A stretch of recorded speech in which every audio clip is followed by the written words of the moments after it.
हो गया ना स्टार्ट रिकॉर्डिंग? Yes sir. ठीक है sir.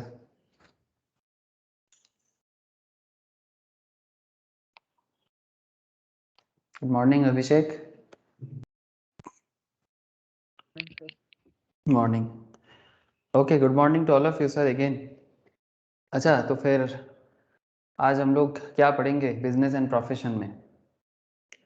Business profession that is in income tax. हम लोग इनकम टैक्स में हैं और profits and gains and business from business and professions, ये जो टॉपिक है इसके ऊपर हम लोगों का डिस्कशन चल ही जा रहा है सर, चले जा रहा है, ख़त्म नहीं हो रहा है। ख़त्म इतना जल्दी होगा नहीं, बिकॉज बिजनेस एंड प्रोफेशन, ये जो हेड, मतलब 5 हेड में से ये जो एक हेड इनकम टैक्स ने बनाया ना, इस हेड के अंदर इतना सारा डिटेल्स दे के रखा है।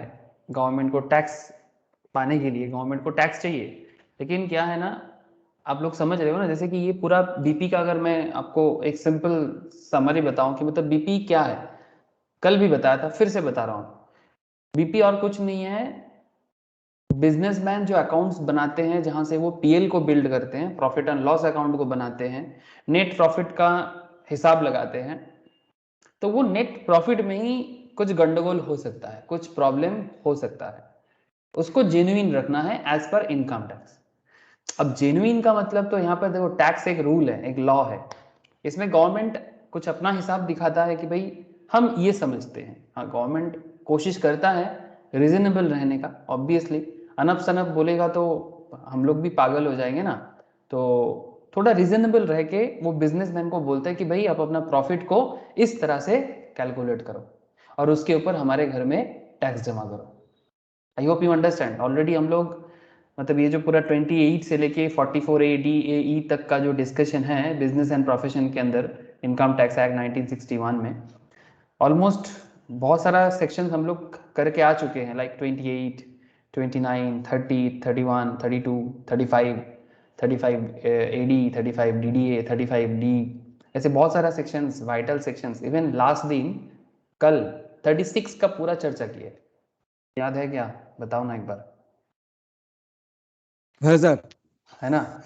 कल का पूरा डिस्कशन तो सर 36 ही ले लिया, मतलब सेक्शन 36 में ये जो पूरा एरिया था 30 से लेके 36, मतलब एडमिसिबल डिडक्शंस के बारे में बात करता है। मतलब आप कौन सा खर्चा अपने पीएल में एज एन एक्सपेंस दिखा सकते हो, ठीक है? बिजनेसमैन को कहता है 30 से 36 कि भाई ये खर्चा आप एज ए बिजनेस एक्सपेंस के तौर पे शो कर सकते हो अपने प्रॉफिट एंड लॉस अकाउंट में। एक क्वेश्चन किया था हम लोगों ने, हाँ हो गया, बहुत दिन पहले किया था, बट फिर से करेंगे। बट क्योंकि ये बीच में जो इतना सारा सेक्शंस है ना, इसका क्लैरिटी होना बहुत ज़रूरी है, तभी मैं इतना मतलब क्लैरिटी से कोशिश कर रहा हूँ आपको एक एक सेक्शंस के बारे में बताने का। तो वो जैसे पीएल का एक क्वेश्चन हम लोग स्टार्टिंग क्लास में किए थे, उस पीएल को सॉल्व करना है, मतलब उसको रेक्टिफाई करना है। तो रेक्टिफाई करने के लिए हमारे सामने डिफरेंट सेक्शंस प्रोवाइड कर दिया गया है, और नॉट जस्ट की पीएल ओरिएंटेड क्वेश्चंस, आपको विदाउट पीएल ओरिएंटेड सवाल भी कर सकते हैं, मतलब जिसमें आपको कोई भी सेक्शंस उठा के उसमें से सवाल कर सकता है, चाहे एमसीक्यू सवाल कर ले या एक कंप्लीट सब्जेक्टिव क्वेश्चंस कर ले। क्वेश्चंस का कोई ठिकाना नहीं हो सकता, कहीं से भी सवाल कर सकते हैं सेक्शंस में रह के, because business and professions means business and professions, उसमें जो भी इनकम टैक्स वालों ने सेक्शंस प्रोविजंस बना के रखा है, आपको कुछ भी पूछ सकते हैं। नॉट जस्ट की कंप्लीट क्वेश्चंस लाइक पीएल दे दिया उसको रेक्टिफाई कर लो, जरूरी नहीं हमेशा ऐसा ही सवाल करें, बट आपको कोई भी सवाल पूछ सकते हैं। तो आपको हर एक सिचुएशंस के लिए रेडी रहना है, हर एक सेक्शन का मतलब, उसका कैलकुलेशन, उसका रीजन, उसका लॉजिक, जो भी इनकम टैक्स ने बताया, यू मस्ट नो, ठीक है? तो आज क्या पढ़ना है सर? सर आज 36 तो कल कर लिए थे काफी डिटेल्स में, एक क्वेश्चन भी किया था बड़ा अच्छा, 80 के साथ कनेक्ट करके क्वेश्चन था, प्रोविडेंट फंड पेंशन स्कीम का। आज का डिस्कशन होगा सर 37 ऑनवर्ड्स, मतलब आज 37 के बारे में बात करेंगे, मजा आ जाएगा सर। 37 का स्पेशलिटी क्या है? 37 के अंदर कुछ ऐसे ऐसे एक्सपेंस के बारे में बात होगा जो 30 से 36 के अंदर बात नहीं होगा।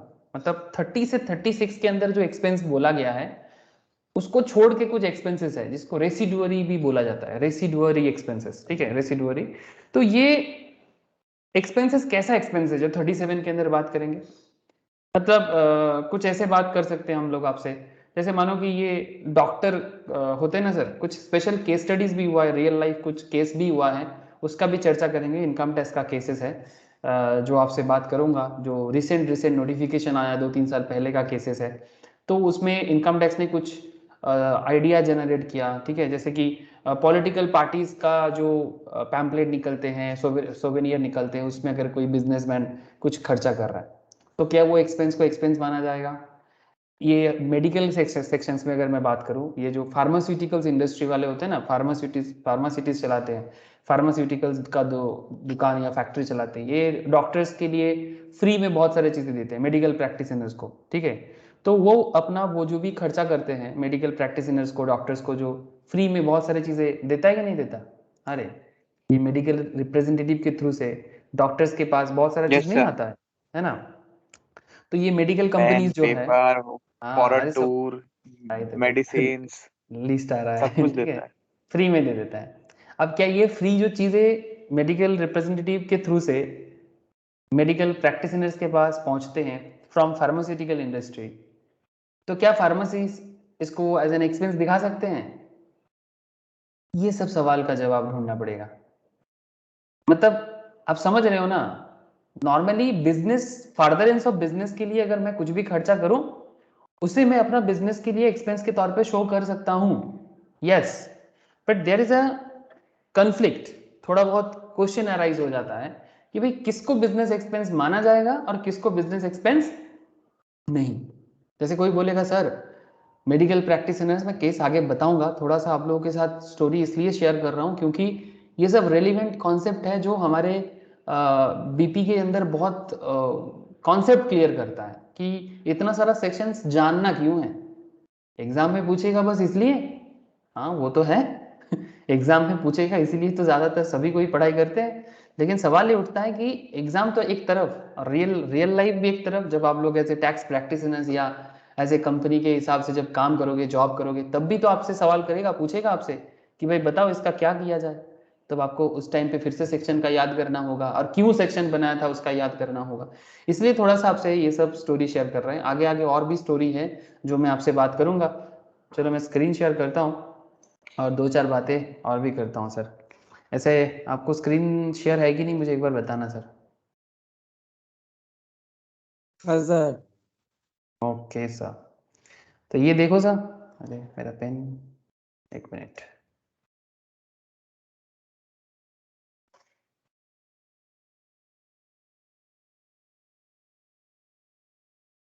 ये सेक्शन 37,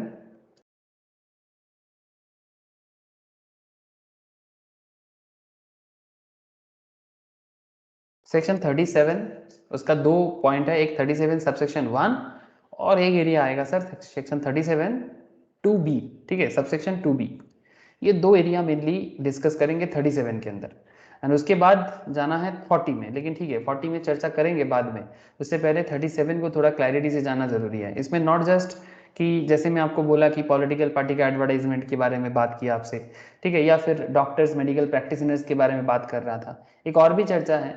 आप लोग इसके ऊपर एक अलग डिस्कशंस भी होता है, स्पेशली कॉर्पोरेट सोशल रिस्पॉन्सिबिलिटी, जो कंपनीज एक्ट के अंदर भी पढ़ाया जाता है, सेक्शन 135, ठीक है, ऑफ द कंपनीज एक्ट 2013, ठीक है, कॉर्पोरेट सोशल रिस्पॉन्सिबिलिटीज। ये कंपनीज एक्ट के अंदर ये कॉर्पोरेट सोशल रिस्पॉन्सिबिलिटीज का भी एक कॉन्सेप्ट है, ठीक है।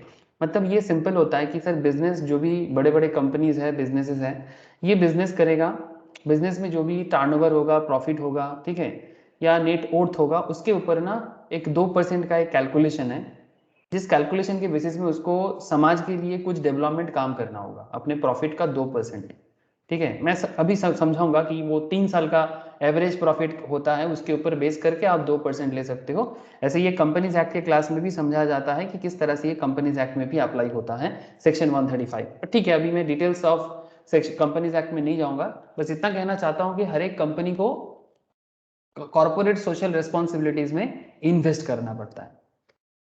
अब ये जो कॉर्पोरेट सोशल रिस्पॉन्सिबिलिटीज में कंपनीज इन्वेस्ट करते हैं या फिर खर्चा करते हैं, जैसे मानो कि कहीं पर सड़क बनाया, कहीं पर हॉस्पिटल्स बनाया आम आदमी के लिए।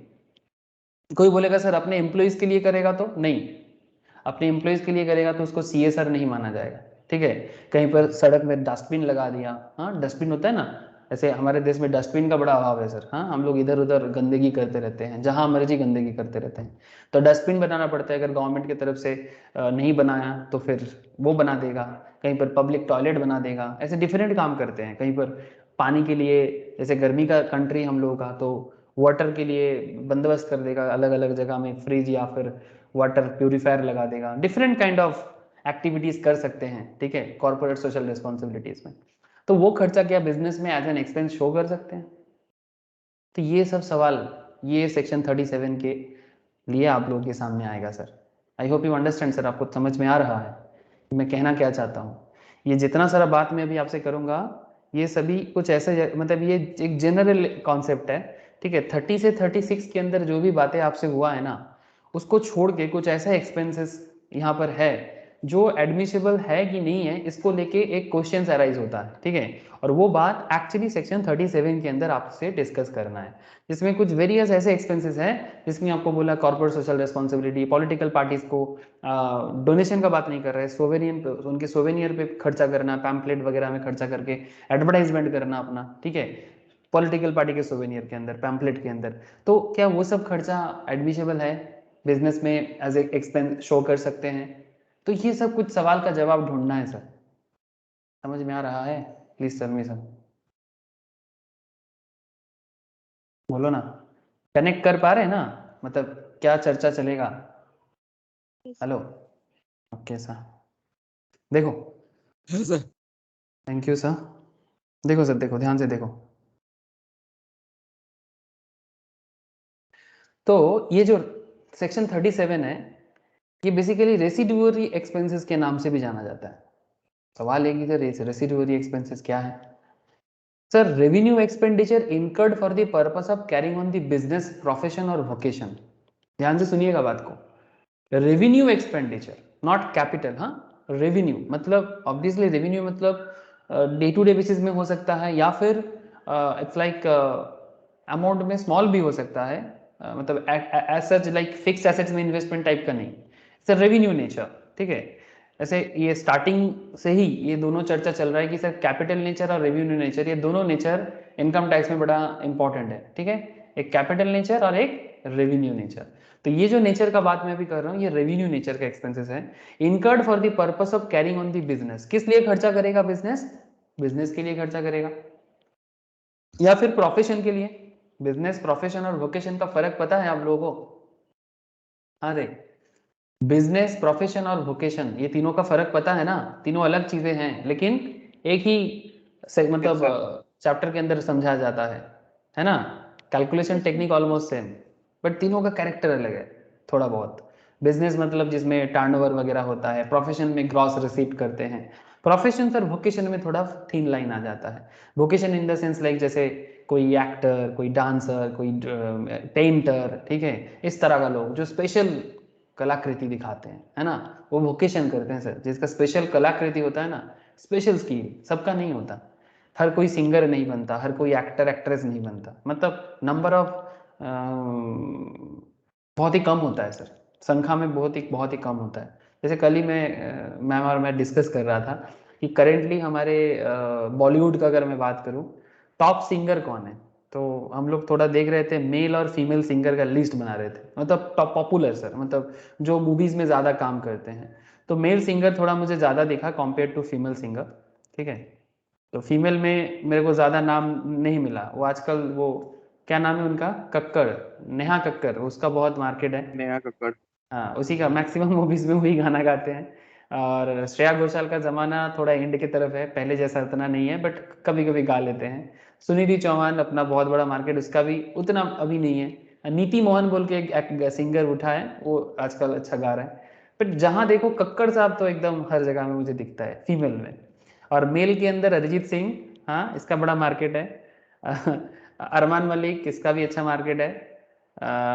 ऐसे देख रहा था मैं, बहुत ज्यादा लोग नहीं है, मैं यही कहना चाहता हूं मैं, ठीक है। मतलब कुल मिला के 10 जन भी नहीं होगा पॉपुलर सिंगर। क्या मैं गलत बोला सर? आप सोच के देखो एक बार। No sir. मेरे को इतना नॉलेज नहीं है सब, पर जितना मैं सोचता हूँ थोड़ा, मतलब basically profession point of view से या इकोनॉमिक पॉइंट ऑफ व्यू से मैं कभी कभी रिसर्च कर लेता हूँ। जैसे कल मैं थोड़ा सा रिसर्च कर रहा था इंडियन मूवीज के बारे में, काफी रिसर्च कर रहा था। तो रिसर्च करते करते ये सिंगर और बॉलीवुड के बारे में बात हो रहा था, मतलब इंडिया में कौन से फिल्म इंडस्ट्री से क्या आता है, इंडिया में कितना सारा मूवीज बना है, उसका एक रिसर्च मैं कर रहा था, कुछ जरूरी था। तो उसी में ये बॉलीवुड सिंगर वगैरह का सोच रहा था कि भाई, ऊपर से पता चला कि लता मंगेशकर जी हॉस्पिटलाइज्ड है, कोरोना हुआ है, आईसीयू में है। तो ये सब खबर सुन के थोड़ा रिसर्च में पड़ गए थे। तो जो भी हो, वोकेशन मतलब आप समझ गए सर, है ना। तो this is a residuary section under which only business expense is allowable but not the business losses, point to be noted. ये रेसिड्यूरी सेक्शन आपको क्या बताता है कि इसमें आपको बिजनेस एक्सपेंस अलाउ करेगा, बिजनेस लॉस नहीं। अब ये बिजनेस लॉस क्या है, जैसे कि those arising out of embezzlement. Embezzlement समझते हो सर, चोरी टाइप ऑफ। जैसे मानो आपके एम्प्लॉय ने अगर आपके दुकान से चोरी कर रहा है, आपका एम्प्लॉय पैसा इधर उधर कर रहा है, मतलब आपके दुकान का स्टाफ है वो पैसा चोरी कर रहा है, इसको एम्बेजलमेंट कहते हैं। थेफ्ट भी अलग चीज होते हैं, बाहर का लोग आके चोरी कर ले तो। Destruction of assets, asset destroy हो गया आपके बिजनेस के अंदर। Miss appropriation of by employees, employees ने कुछ इधर उधर कर दिया, प्रॉपर मैनेज नहीं कर पाया, तो हिसाब मैथ नहीं कर पा रहे हो, लॉस दिखा रहा है आपका बिजनेस का, ठीक है, क्योंकि उसने प्रॉपरली हिसाब मेंटेन नहीं किया, समथिंग लाइक दैट। तो इस मैटर के कारण आपका अगर लॉस हो रहा है, तो क्या आप ये लॉस को डिडक्शंस के तौर पे शो कर सकते हो। The deduction is limited only to the amount actually expended. जितना आपने खर्चा एक्चुअल में किया उतना ही आपको डिडक्शन मिल सकता है, and does not extend to reserve created against contingent liability. और चीज भी बोल रहा है, जैसे मानो कि हम लोग कई बार ऐसे होते हैं ना, चोरी या थेफ्ट वगैरह के लिए प्रोविजंस फॉर करके रखते हैं ना, अरे कि अगर चोरी हो जाए तो प्रोविजंस करके रखते हैं, करते कि नहीं करते। प्रोविजंस मेंटेन करने का एक कॉन्सेप्ट यस सर। है ना, कि अगर चोरी यस सर, वगैरह से बचने के प्रोविजन बना लिए। के रख देते हैं। हाँ, उस तरह का। तो ऐसे कंटिंजेंट लायबिलिटी हो गया ना, चोरी होगा तो वो खर्चा होगा। अब बात समझे कि नहीं। चोरी होगा तो खर्चा होगा, चोरी जब तक नहीं होगा तब तक खर्चा नहीं होगा। तो पॉइंट इज लाइक दैट, ठीक है। तो आपको वही चीज समझना है कि ये जो बात कर रहा है, the deduction is limited only to the amount actually expended and does not extend to reserve created against a contingent liability. ये भी बात कह रहा है सर। आगे बात को सुनो ध्यान से। कंडीशन फॉर अलायंस, मतलब ये खर्चा अलायंस के बारे में क्या कंडीशंस लगाते हैं। सेक्शन 37 आपको क्या कंडीशन लगाते हैं, देखो क्या क्या कंडीशंस आपको सेक्शन 37 में, अगर आपको खर्चा अलाउ करेगा बिजनेस में, आप उसको एज एन एक्सपेंस प्रोवाइड कर सकते हो, तो उसके लिए क्या कंडीशंस लगा रहे हैं। First, the following condition should be fulfilled in order that a particular item of expenditure may be deductible under this section. The expenditure should not be of the nature described in section 30 to 36। मतलब इस expenditure का nature section 30 से 36 का जो list हम लोग already पढ़ चुके हैं उसके अंदर नहीं होगा। It should have been incurred by the SSC in the accounting year. और ये जो एक्सपेंस होगा ये एसएससी अकाउंटिंग ईयर, मतलब उसी में, मतलब जिस पर्टिकुलर ईयर का खर्चा का हिसाब करेंगे उसमें खर्चा किया होगा। और क्या कंडीशन बता रहे हैं sir, it should be in respect of a business carried on by the assessee, the profit of which are being computed and assessed. मतलब जिस बिजनेस में एसएससी काम कर रहे हैं, जहां से वो प्रॉफिट जनरेट करना चाह रहे हैं या प्रॉफिट कर रहा है, जिसका प्रॉफिट कंप्यूटेड भी हो रहा है या हो गया है या असेस भी हो गया है, ऐसे बिजनेस के बारे में बात चलेगा। It must be incurred after business was setup. ये जो भी एक्सपेंसेस का बात चल रहा है ये बिजनेस सेटअप का बाद का खर्चा होगा, प्रिलिमिनरी नहीं होना चाहिए। It should not be in the nature of any personal expenses, point to be noted sir. ये किसी भी तरह का पर्सनल खर्चा एसएससी का नहीं होना चाहिए। It should have been laid out और expended wholly and exclusively for the purpose of such business. उसी बिजनेस के पर्पस में खर्चा होना चाहिए। It should not be in the nature of capital expenditure, जो मैं आपको पहले ही बोला कि इसका नेचर रेवेन्यू टाइप का होना चाहिए, ठीक है। Expenditure should not have been incurred by the assessee for any purpose which is an offence और इज प्रोहिबिटेड बाय लॉ। मतलब आप ऐसे कोई भी खर्चा नहीं कर सकते जो गलत है, ठीक है, जो गलत काम के लिए है या फिर लॉ ने मना करके रखा है। ओके, आई होप आप समझ रहे हो sir. Expenditure should not have been incurred by the assessee for any purpose which is an offence, जो गलत है और जो प्रोहिबिटेड बाय लॉ है। ऐसे किसी भी चीज का खर्चा आप नहीं कर सकते अगर आपको खर्चा दिखाना है तो। लेकिन अभी भी बात क्लियर नहीं हुआ, आई अंडरस्टैंड, बात को समझो अभी। इसी पॉइंट पे आपको मैं आगे जाके और भी कुछ बातें करूंगा ना, आपको और क्लैरिटी मिलेगा कि तब फिर कौन सा खर्चा अलाउ कर पाएंगे और कैसे। ठीक है, तो इसमें और एक पॉइंट देखते हैं sir, expenditure incurred on keyman insurance. ये कीमैन इंश्योरेंस कौन है? कीमैन इंश्योरेंस क्या है? कीमैन इंश्योरेंस सर समझते हो? बोलो हाँ सर, वो बोलो क्या कीमैन होता है? पर्सन जो कीमैन पर्सन जो होते हैं ना कंपनी के, तो उनके लिए इंश्योरेंस करवाया जाता है कि मतलब अगर उनको कुछ भी हो तो उनको किसी भी हाल में बचाना, क्योंकि कंपनी का बहुत सारा चीज सीक्रेट्स वगैरह जैसे उनको पता होता है। जैसे कोको कोला का मतलब जो फॉर्मूला बना है वो कीमैन पर्सन हो गया उस कंपनी के लिए, तो उनके लिए वो इंश्योरेंस वगैरह सब करवा के रखते हैं। Very good sir. मतलब ऐसे लोग जो बिजनेस के लिए एसेट है सर, इसको हम लोग ह्यूमन एसेट्स बोलते हैं। क्या बोलते हैं सर? Human assets. ठीक है, मतलब ऐसे तो ह्यूमन एसेट का इस तरह से कोई प्रॉपर रूल नहीं है, जैसे नॉर्मल कोई मशीन्स हो, ठीक है कोई प्लांट हो, उसका हम लोग बोल सकते हैं कि हाँ भाई ये इसका वैल्यू है। ह्यूमन एसेट्स का प्रॉपर वैल्यू करने का कोई कॉन्सेप्ट अकाउंटेंसी अभी तक जनरेट नहीं कर पाया। ठीक है, कि भाई किसका क्या एसेट्स का वैल्यूएशन होगा, उसमें अकाउंट्स में कोई ऐसा सच कॉन्सेप्ट नहीं है जिसमें आप ह्यूमन एसेट का वैल्यू कर पाओ, या फिर आप इसको ह्यूमन रिसोर्स भी बोल सकते हो। ठीक है, वो अलग बात कि हम लोग ह्यूमन रिसोर्स का कदर समझते नहीं है। हाँ सर, समझते हैं क्या? हमें तो मेटेरियलिस्टिक चीज़ों पे ही ज़्यादा ध्यान जाता है हमारा, हर एक इंसान का। ठीक है, जो ह्यूमन रिसोर्स का मतलब समझ लिया वो बड़ा बिजनेसमैन बन गया सर। क्या बात कर रहे हो? हाँ सर, आप कभी सोचा करो, बिजनेस बड़े बड़े प्लांट या मशीनरी से नहीं बनता, बिजनेस ह्यूमन रिसोर्स से बनता है जो उस प्लांट और मशीनरी को चलाते हैं। हम लोगों को लगता है कि हमारे पास पैसा होगा तो हम बड़ा दुकान बनाएंगे, तो बड़ा फैक्ट्री बनाएंगे, तो मैं बड़ा बिजनेसमैन बन जाऊंगा। लेकिन ये गलत सोच है ना सर। सिर्फ plant machinery is not important, सबसे इंपॉर्टेंट तो है ह्यूमन रिसोर्सेस। कोई भी इंडस्ट्री चेक कर लो, कोई भी बिजनेस चेक कर लो, कोई भी प्रोफेशन चेक कर लो, अगर ह्यूमन रिसोर्स प्रॉपर है, उसका बिजनेस, उसका प्रोफेशन मतलब दबदबा है सर इसका। ठीक है, जिसके बिजनेस में ह्यूमन रिसोर्स कंट्रोल में नहीं है, उसका दबदबा खत्म हो जाएगा। पॉलिटिकल पार्टीज को देख लो, कितना बड़ा भी बिल्डिंग बना ले, कितना बड़ा ऑफिस बना ले, कितना बड़ा नाम बना ले, हाँ, दादा दादी क्या भी करके आ जाए, माँ के कुछ भी कर ले पॉलिटिक्स में, हाँ, बट बेटा अगर उसके अंदर दम ना हो तो कितना बड़ा पार्टी का ओनर हो फर्क नहीं पड़ता, उसे कोई वैल्यू नहीं मिलेगा। कुछ समझ में आ रहा है सर? आप लोग समझ गए, नाम मत लो। ठीक है हाँ सर। जी सर। मतलब आई होप यू अंडरस्टैंड कि ह्यूमन रिसोर्स का कदर समझो।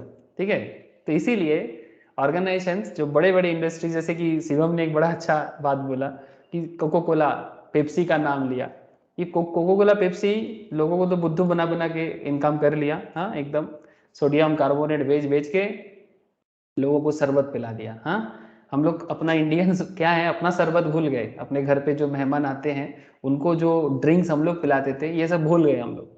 कोई आता है तो चाय बेटा ठंडा पिलाते हैं, अब ठंडा की वजह से हम लोग सोडियम कार्बोनेट पिला देते हैं। जब भी हो, full credit goes to Coca Cola and Pepsi. हाँ, नींबू पानी भी पिलाना भूल गए, इज्जत चला जाता है नींबू पानी पिलाने से, लेकिन एक पेप्सी कोको कोला स्प्राइट का बॉटल पकड़ाने से इज्जत आ जाता है। बस यही तो है कंपनी का सक्सेस। तो ये कोको कोला पेप्सी का जो फॉर्मूला है, इस फॉर्मूला को जो इन्होंने बनाया होगा, ठीक है, या फिर इतना दिन हो गया, इतना सारा कंट्रीज में चलता है, यूएस का कंपनी है, हम लोगों को तो बचपन में पता ही नहीं था कि यूएस का कंपनी है, हमें तो लगता था कि यहीं का कंपनी होगा। ऐसे थम्स अप यहाँ का है, जानते हो ना सर आप लोग? यस सर, थम्स अप किसी यहाँ का सरदार ब्रांड ने है। बनाया था पर उसने कोको कोला ने उसको एक्वायर कर लिया बाद में। एक्वा, हाँ डर आ गया ना और वो ब्लैकमेल करके कि अगर तुम हमें नहीं बेचोगे तो हम कोको कोला फ्री में बांट देंगे। ठीक है, थम्स अप को एक्वायर कर लिया, नहीं तो थम्स अप बहुत बड़ा थ्रेड होके बन गया था सर इसका, पेप्सी को होगा। तो ऐसे बहुत सारी कहानी है।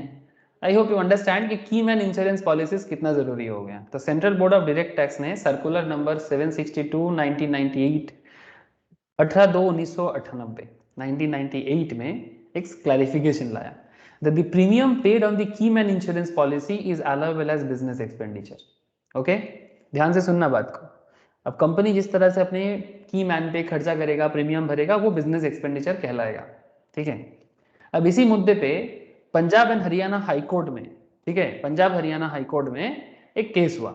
The key man insurance policy, when obtained to secure the life of a partner to safeguard the firm against a disruption of the business, is equally for the benefit of partnership.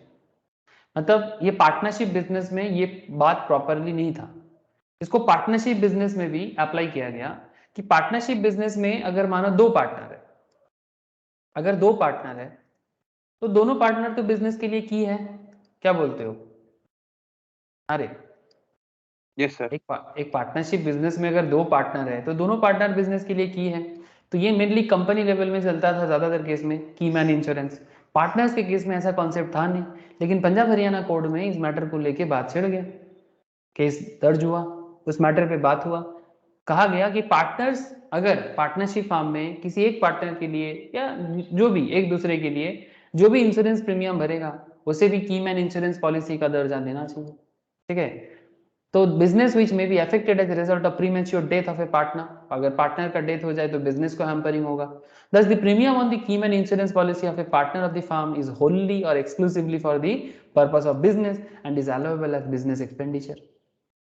The CBDT accepted the view of the High Court. Central Board of Direct Tax को इस view को मानना पड़ा, उसमें एक circular निकाला फिर से, किसने? CBDT ने, मतलब central board of direct tax income tax department ने। उसमें सर्कुलर नंबर 38 2016 में उन्होंने क्लैरिफाई किया that in case of A firm, premium paid by the firm on the key man insurance policy of a partner to safeguard the firm against a disruption of the business is an admissible expenditure under section 37.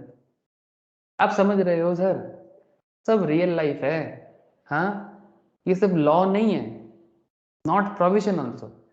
ये provision law ऐसे बन रहा है day to day life में, जो problem इंसान face करते हैं, जो मैटर इंसान फेस करते हैं, उसी मैटर पे लॉजिकली कोशिश किया जाता है कि भाई न्यू चीजें सामने आ रहा है।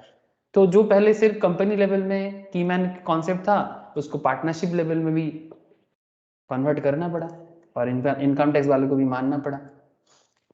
नहीं तो क्या है ना, वो बोलेगा नहीं आप पार्टनर का प्रीमियम भर रहे हो, ये तो पर्सनल एक्सपेंस है, लाइफ का एक्सपीरियंस, मतलब पार्टनरशिप फॉर्म में दो पार्टनर है, किसी एक के नाम पे इंश्योरेंस प्रीमियम भरोगे, उसको बिजनेस में एक्सपेंस दिखा दोगे, तो इनकम टैक्स वाले मानने के लिए रेडी नहीं हो रहा था। लेकिन बात तो सही है ना, लॉजिकली प्रूव किया कि भाई पार्टनर का कुछ हो गया तो फिर बिजनेस का तो हालत खराब हो जाएगा। बात तो सही है, क्योंकि बिजनेस जब पार्टनरशिप में चलता है दोनों पार्टनर का बड़ा कीमत होता है, ठीक है, दो हो या चार जितना भी हो, ठीक है, आई होप यू अंडरस्टैंड। तो इस तरह से ये सेक्शन 37 बन रहा है सर, ठीक है।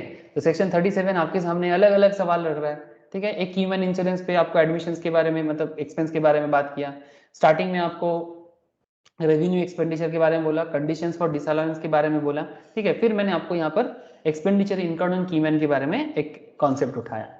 अब इसी पॉइंट पे आपको थोड़ा डिटेल्स में और चलते हैं सर। ये जो 37 के अंदर 37 सबसेक्शन 1 एंड 37 सबसेक्शन 2B आएंगे सर। पहले 37 सबसेक्शन 1 क्या बताते हैं वो थोड़ा देख लेते हैं, बड़ा इंटरेस्टिंग खेल है, ध्यान से सुनिएगा पॉइंट, फिर लास्ट में मैं समरी करूंगा। हाँ, लास्ट में क्या करना है, मुझे समरी करना है सेक्शन 37 का, तब आपको पूरा केस एकदम क्लियर कट समझ में आ जाएगा। ध्यान से प्रोविजन को सुनो। एक्सप्लेनेशन 1 टू सेक्शन 37 सबसेक्शन 1, ठीक है।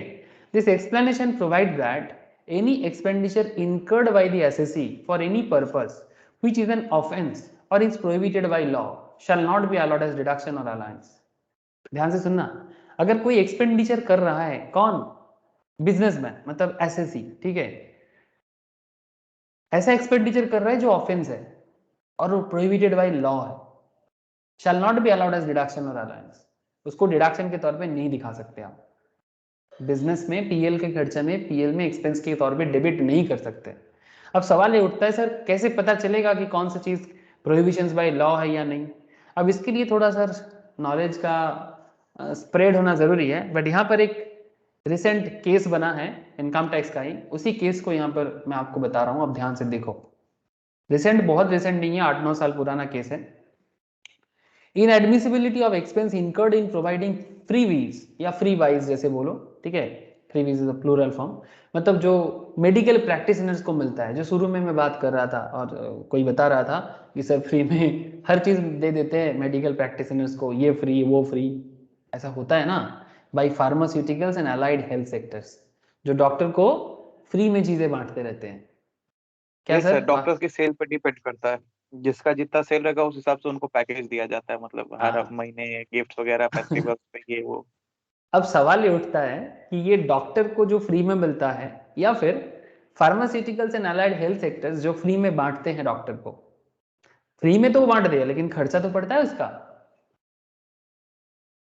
क्या रे, आप मेडिकल प्रैक्टिशनर्स को फ्री में तो बांट दिए, जिस चार्ज नहीं किए, लेकिन क्या उसमें फार्मास्यूटिकल्स का या अलाइड हेल्थ सेक्टर्स जो भी रिलेटेड है, different kind of health sectors में डिफरेंट काइंड ऑफ इंडस्ट्रीज है, आप लोग जानते हो कितना सारा चीज़ें होता है, मेडिकल इक्विपमेंट्स का भी कितना सारा अलाइड हेल्थ सेक्टर्स है, जो डॉक्टर को बोलते हैं सर यूज़ कीजिए, हाँ फ्री में है आपके लिए, बस हमारा प्रोडक्ट का सेल बढ़ा दीजिए जो भी हो, ठीक है, काइंड ऑफ दैट। ऐसे डॉक्टर सेल तो नहीं करता बट इनडायरेक्टली डॉक्टर के कहने पे ही तो मार्केट में चीज़ें बिकेगा। तो ये रीजंस है, जैसे मानो कि लाइक बीपी या शुगर चेक करने की मशीन, ठीक है, तो कंपनी आके डॉक्टर को बोल दिया, डॉक्टर भी बोल दिया भी इसी कंपनी का प्रोडक्ट खरीदना पड़ेगा, नहीं तो नहीं मानेंगे, काइंड ऑफ दैट। तो पॉइंट है, जैसे वो है ना आकू चेक या क्या क्या सब नाम है कंपनी का, आप लोग जानते हो, मेरे से ज्यादा नॉलेज डॉक्टर होगा आपको। मोर्पन। हाँ डॉक्टर, डॉक्टर मोर्पन। अच्छा हाँ। तो खेल क्या है, अब क्या ये इस तरह का जो एक्सपेंसेस के बारे में बात हो रहा है, जो कंपनी की तरफ से, फार्मास्यूटिकल कंपनीज की तरफ से या अलाइड हेल्थ सेक्टर की तरफ से होता है, क्या इसको प्रॉपर एक्सपेंस माना जाएगा या फिर ये एडमिसेबल नहीं होगा? सवाल मन में चल रहा होगा आप लोगों का भी, जिसके लिए सर्कुलर आया था। जरूरी नहीं है सर्कुलर नंबर इतना याद रखने का, but just for your knowledge कि भाई पढ़ने के टाइम पे दिमाग को इतना क्लियर कट नॉलेज होना चाहिए ना कि भाई क्या पढ़ रहा हूँ, कहाँ बोला हुआ है, जस्ट इसीलिए मैं बोल रहा हूँ। ऐसे आज विवेकानंद जी का जन्मदिन है, तो सुबह सुबह एक स्टोरी सुन रहे थे, मतलब कहानी बोलेंगे या फिर रियल फैक्ट, कि विवेकानंद जी एक बार घूमने गए थे, अच्छा कहानी बोलेंगे उससे पहले ये खेल सुन लो कि पढ़ना कैसे चाहिए, उसके ऊपर एक बहुत अच्छा स्टोरी है, जर्मन का एक स्टोरी है, बहुत अच्छा स्टोरी है, बताऊंगा आप लोगों को। Section 37 subsection 1 provides for deduction of any revenue expenditure other than those falling under section 30 to 36। 30 से लेके 36 के सेक्शंस के अंदर ऐसा कोई खर्चे के बारे में नहीं बोला गया।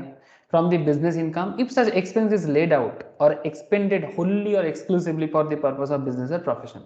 However the explanation 1 below section 37 subsection 1 denies claim of any such expenses if the same has been incurred for a purpose which is either an offense or prohibited by law।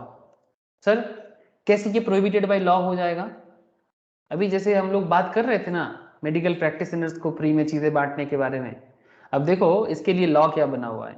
The CBDT considering the fact that मतलब Central Board of Direct Tax considering the fact that the claim of any expense incurred in providing freebies मतलब जो free में मिलता है medical practitioners को is in violation of the provision of Indian Medical Council।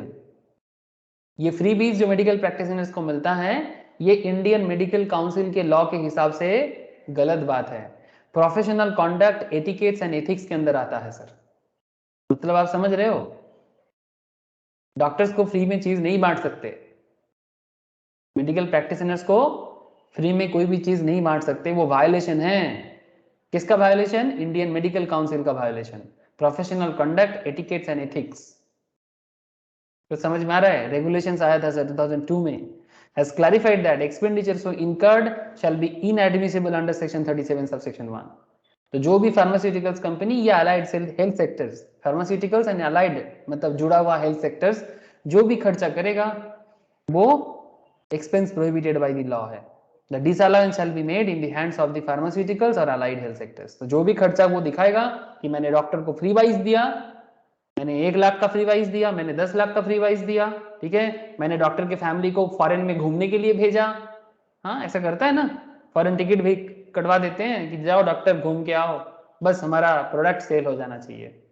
मतलब आजकल तो मैं कई बार देखता हूँ आजकल तो मैं कई बार ऐसा देखता हूँ कि मेडिकल प्रैक्टिशनर्स के ऐसे, with all respect to the honest medical practitioners, but देखता हूँ सर कि पेशेंट से ज्यादा तो रिप्रेजेंटेटिव का लाइन लगा रहता है। Am I right sir? मतलब यस सर। डॉक्टर मुझे पेशेंट से ज्यादा हाँ लाइन सर। तो, हाँ सही बोला ना पेशेंट कम दिखता है, उससे ज्यादा मेडिकल रिप्रेजेंटेटिव का लाइन लगा रहता है। हाँ वो पेशेंट्स के बीच में आके एक एक रिप्रेजेंटेटिव घुस जाता है। पेशेंट्स के बीच में आके। अरे भाई पेशेंट्स बैठा हुआ है, उससे पहले मेडिकल रिप्रेजेंटेटिव मार्केटिंग के लिए काहे आ गया, मेरे को समझ में नहीं आता। बट ये डॉक्टर को अलाउ नहीं करना चाहिए। डॉक्टर को अगर ठीक है रिप्रेजेंटेटिव से जरूर मिल सकते हैं डॉक्टर, उसमें कोई मना थोड़ी है कि क्या मेडिसिन आया है उसका खबर तो मिल सकता है, आई डोंट नो, बट खबर तो डॉक्टर के पास ऐसे भी होते हैं। ठीक है अब रिप्रेजेंटेटिव आ गए तो, लेकिन उसको बैठना पड़ेगा, सारा पेशेंट खत्म होगा तभी रिप्रेजेंटेटिव से मिल सकते हो। ये मुझे बहुत ही खराब लगता है कि ये पेशेंट्स के बीच में रिप्रेजेंटेटिव का क्या काम। जो भी हो, बट मैं बहुत सारे डॉक्टर को ऐसे प्रैक्टिस करते हुए देखता हूँ। They are not doctor sir. हो सकते हैं उन दवाई का नॉलेज हो उनका, बट उनको डॉक्टर नहीं बोल सकते। तो इवन मैं नहीं बोल रहा हूँ, मेडिकल काउंसिल बोल रहा है, ठीक है, क्या आप फ्री वाइज नहीं दे सकते। Being an expense prohibited by the law, the disallowance shall be made in the hands of such pharmaceuticals or allied health sector industry or other assessee which has provided aforesaid free wheels and claim it as deductible expenses। वो claim करता है कि हमने doctor को 1 लाख का चीज दिया, medical practitioners को मैंने किसी को 5 लाख का प्रोडक्ट दिया, मैं 50,000 का चीज दिया, जो भी जिसका जैसा है, और वो उसको डिडक्टेबल एक्सपेंस के तौर पे दिखा सकते हैं, मतलब दिखाना चाहता है in its account against income. ठीक है, मानो कि फार्मास्यूटिकल्स इंडस्ट्री का इनकम हुआ है किसी मंथ पे, किसी ईयर में 1 करोड़ का, और अलग अलग डॉक्टर को उन्होंने जो भी खर्चा किया उसका खर्चा है 20 लाख का, तो फिर वो कहना चाहता है कि हमारा प्रॉफिट है 80 लाख का। लेकिन सवाल ये उठता है कि ये 20 लाख अलाउड है कि नहीं, क्या लगता है अलाउड करेगा डॉक्टर को जो फ्री वाइज दिया है, अलाउ है? नहीं सर। समझ में आ सर रहा है ऐसे ना? तो वो लाखों का पैक दे देता, तब तो वो जाते दिखाते जाएगा दिखाते जाएगा। बस खत्म, समझ रहे हो ना? तो ये इनकम टैक्स तो कभी अलाउ नहीं करेगा। आई होप कि आप लोगों को समझ में आ रहा है बात, कह रहे आ रहा है कि नहीं आ रहा है? ये सर बोल। हाँ सर। अच्छा, तो the circular has also clarified that the sum equivalent to the value of the freebies enjoyed by the aforesaid medical practitioners or professional association is also taxable as business income or income from other sources।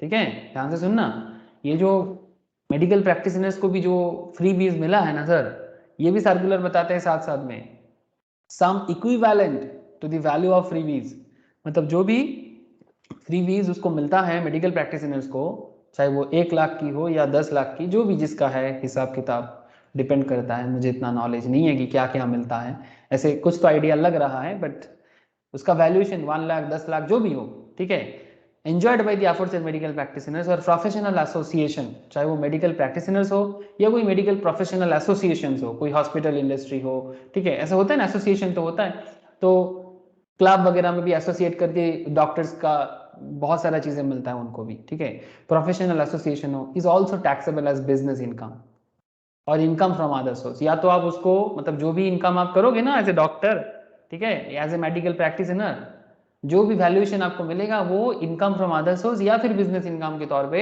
Show करना चाहिए, as the case में भी depending on the fact of each case. समझ में आया?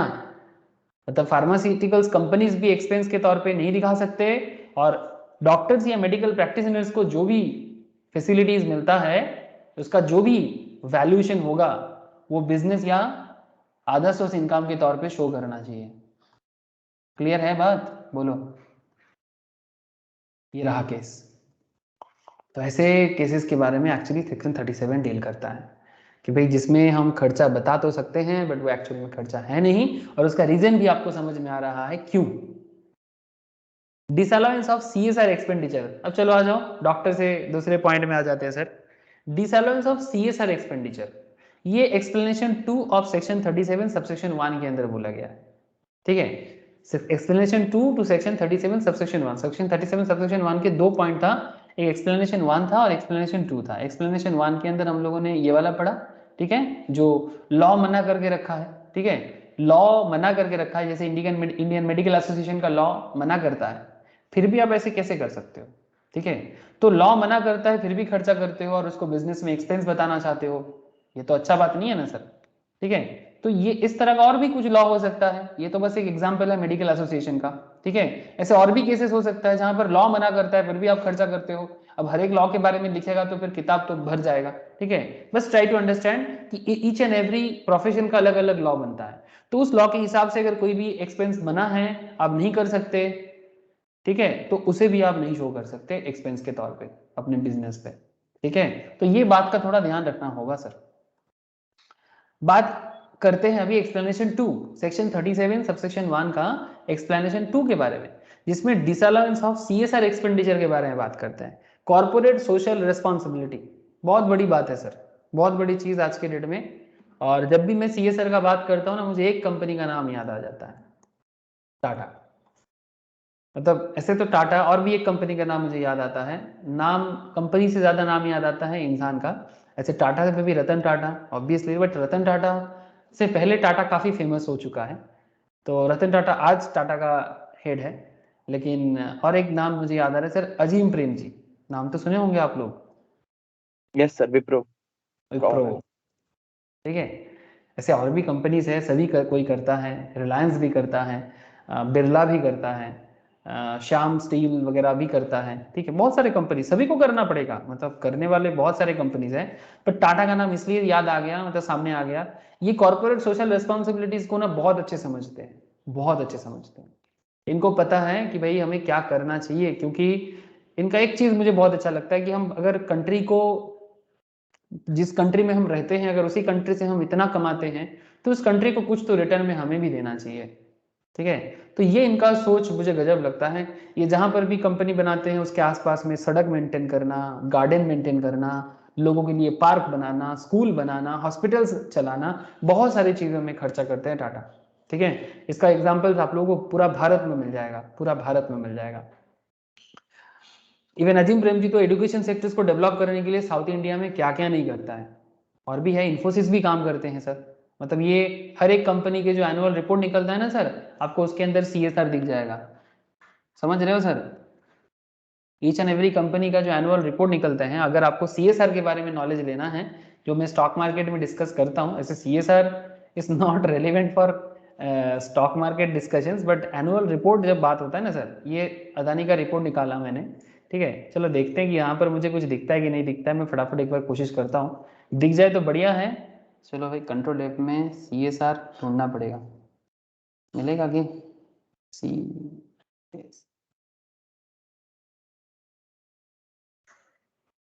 CSR programmes, CSR तो मिला, but CSR का डिटेल्स मुझे कहाँ मिलेगा।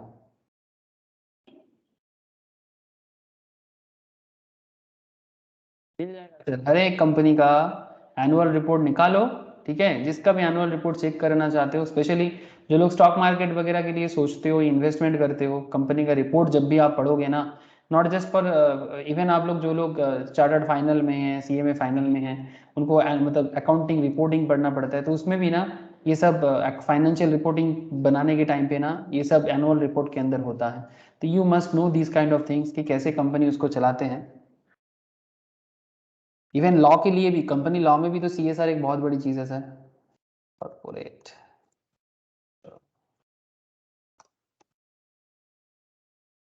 ये देखो, the definition, this is derived through corporate social responsibility spending, दिख रहा है ना, ठीक है। मुझे पूरा जगह अभी नहीं मिल रहा है सर, कहाँ पर होगा ढूंढना पड़ेगा, बट आई होप कि आसपास में कहीं पर तो है, ठीक है। Robust financial platform for sustainable growth, ठीक है। इसके अंदर कहीं ना कहीं आपको सीएसआर का भी एरिया कंपनी जरूर बोलेगा, ठीक है, जहाँ पर आप ढूंढ सकते हो। अभी नहीं मिल रहा है सर, ठीक है। बहुत बड़ा पेज है सर, पागल की तरह ढूंढना पड़ेगा अभी, रियली ह्यूज, 300 350 पेजेस है इसके अंदर, ठीक है। अब बाद में देखिए, देखिएगा सर, जरूर देखिएगा कि कंपनी कैसे सीएसआर का डिटेल्स बताते हैं, कैसे वो खर्चा करते हैं, उसका सारा का सारा मेंशन करते हैं अपने रिपोर्ट में। जस्ट मैं यही कहना चाहता हूँ आपको, ठीक है, हर कंपनी का होगा। अच्छा, आ जाते हैं सर वापस। अब सवाल मन में जरूर चल रहा है सर, क्या हर एक कंपनी को करना होगा? नहीं सर, कुछ लिमिटेशन है, किसको करना होगा, कुछ एलिजिबिलिटी है। तो section 135 of the companies act 2013 read with schedule 7 of companies corporate social responsibility rule 2014 and the special provision under the company law regime imposing mandatory CSR obligation, ठीक है, mandatory CSR obligation, corporate social responsibility, every company listed or unlisted, private or public, चाहे आप listed company हो, मतलब stock market में listed है या नहीं, या अनलिस्टेड, मतलब जो स्टॉक मार्केट लिस्टेड नहीं है, चाहे वो प्राइवेट कंपनी हो या पब्लिक, जिसका नेट ओथ ठीक है, मतलब उसका जो कैपिटल का जो कॉन्सेप्ट है, ठीक है, नेट वर्थ, ठीक है, लाइबिलिटी को हटा के 500 करोड़ या उससे ज्यादा हो, ठीक है, नेट वर्थ अगर 500 करोड़ से ज्यादा हो, अगर टर्नओवर या फिर और है सर, या तो 500 करोड़ से ज्यादा नेट वर्थ है या तो 1000 करोड़ से ज्यादा उसका टर्नओवर है, वेरी इंपॉर्टेंट पॉइंट, ओके। अगर 500 करोड़ से ज्यादा नेट वर्थ है, even companies act point of view also, ठीक है, not just in tax, companies act में भी ये सवाल बड़ा फेमस है। नेट वर्थ अगर 500 करोड़ से ज्यादा है, टर्नओवर अगर 1000 करोड़ से ज्यादा है, और हाँ, या फिर प्रॉफिट का क्राइटेरिया देखो, अगर कंपनी का प्रॉफिट 5 करोड़ या उससे ज्यादा है, ध्यान से बात को समझिएगा सर, ठीक है, अगर प्रॉफिट 5 करोड़ से ज्यादा है during the immediately preceding the financial year, मतलब अगर मैं 22-23 का बात कर रहा हूं तो इसके पहले वाला प्रीवियस ईयर क्या होगा, 21-22, या 21-22 का बात करूं तो उससे पहले क्या है, 2021, इस तरह से immediately preceding the financial year to constitute the CSR committee of the board. अगर किसी भी पर्टिकुलर प्रीवियस ईयर में, प्रीसीडिंग फाइनेंशियल ईयर में किसी भी कंपनी का नेट वर्थ 500 करोड़ क्रॉस कर जाता है, नेट वर्थ 500 करोड़ क्रॉस कर जाता है, और टर्नओवर 1000 करोड़ क्रॉस कर जाता है, या फिर प्रॉफिट 5 करोड़ से ज्यादा हो जाता है, तो उन्हें CSR committee of the board बनाना पड़ेगा। CSR committee has to formulate CSR policy and the same has to be approved by the board. Such company to undertake CSR activities as per the CSR policy.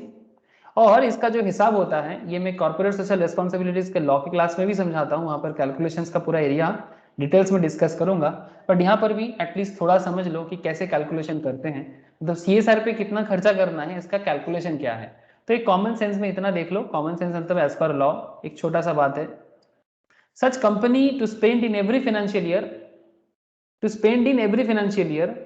at least 2% of its average net profit made in the immediately 3 preceding financial year।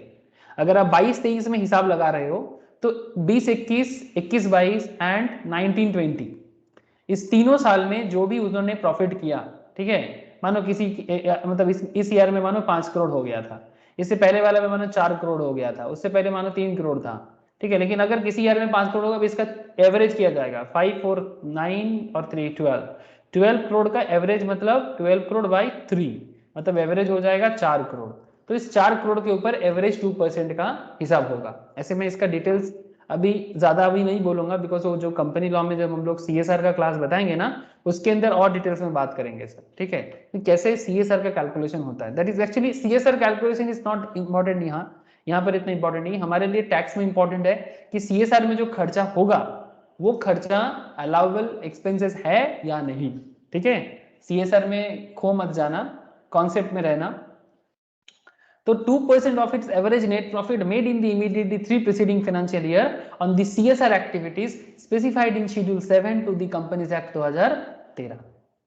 As per the rule of companies CSR Rule 2014, the following expenditure are not considered as CSR activity. अच्छा, अब यहाँ पर भी एक चीज देखना पड़ता है कि सेक्शन 135 के हिसाब से, CSR रूल के हिसाब से CSR एक्टिविटी के अंदर किस किस एक्टिविटी को CSR एक्टिविटी नहीं मानेंगे, ठीक है, ध्यान से सुनिएगा, कौन से ऐसा एक्टिविटी है जिसको CSR एक्टिविटी नहीं माना जा सकता, ठीक है, ऐसे देखने को लगेगा कि हाँ भाई अच्छा काम तो है, बट उसको CSR नहीं मान सकते। जैसे अगर आपका कंपनी एक्सपेंडिचर तो कर रहा है बट अंडरटेकन आउटसाइड इंडिया, मतलब आप भारत के बाहर कुछ काम कर रहे हो, हाँ, कॉर्पोरेट सोशल रिस्पॉन्सिबिलिटी निभा रहे हो but not in India, foreign country में कर रहे हो, आपका कोई पर्सनल स्वार्थ होगा या फिर कुछ भी कारण होगा, बट अगर आप आउटसाइड इंडिया करोगे तो उसका बेनिफिट उसको इंडिया में कॉर्पोरेट सोशल रिस्पॉन्सिबिलिटीज नहीं माना जा सकता। Expenditure which is exclusively for the benefit of the employees of the company और देयर फैमिलीज, आप कुछ भी ऐसा खर्चा कर रहे हो that is for your employees of the company और देयर फैमिलीज। सर एम्प्लॉइज के लिए जो भी खर्चा वगैरह के बारे में 30 से 36 के अंदर बात हुआ है, ठीक है, अगर एम्प्लॉइज के लिए कुछ भी खर्चा कर रहा है ना कंपनी, और अगर वो 30 से 36 के अंदर कुछ भी पॉइंट में आता है, उसका बेनिफिट उसको 30 से 36 के अंदर मिल जाएगा सर, ठीक है, आई होप यू अंडरस्टैंड, 30 से 36 के अंदर खर्चा में मिल जाएगा, बट उसको आप CSR का नाम मत दो, ठीक है।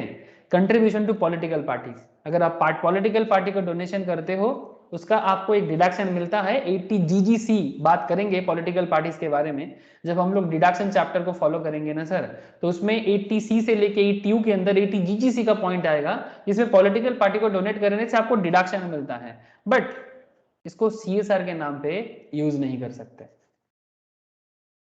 तो आई होप कि आपका आइडिया क्लियर हो रहा है कि CSR में नॉर्मली क्या आता है। ठीक है, जैसे कि मैं आपको बोला, रोड बनाना, हॉस्पिटल्स बनाना, स्कूल्स बनाना लोकल एरिया के लिए। ठीक है, जिस एरिया में आपका कंपनी है उस एरिया में कुछ करो, पार्क बना दो, जो भी। ठीक है, पानी के लिए बंदोबस्त कर लो, पीने के पानी के लिए रास्ते में पानी का छतरी बना दो, ऐसे होता है ना।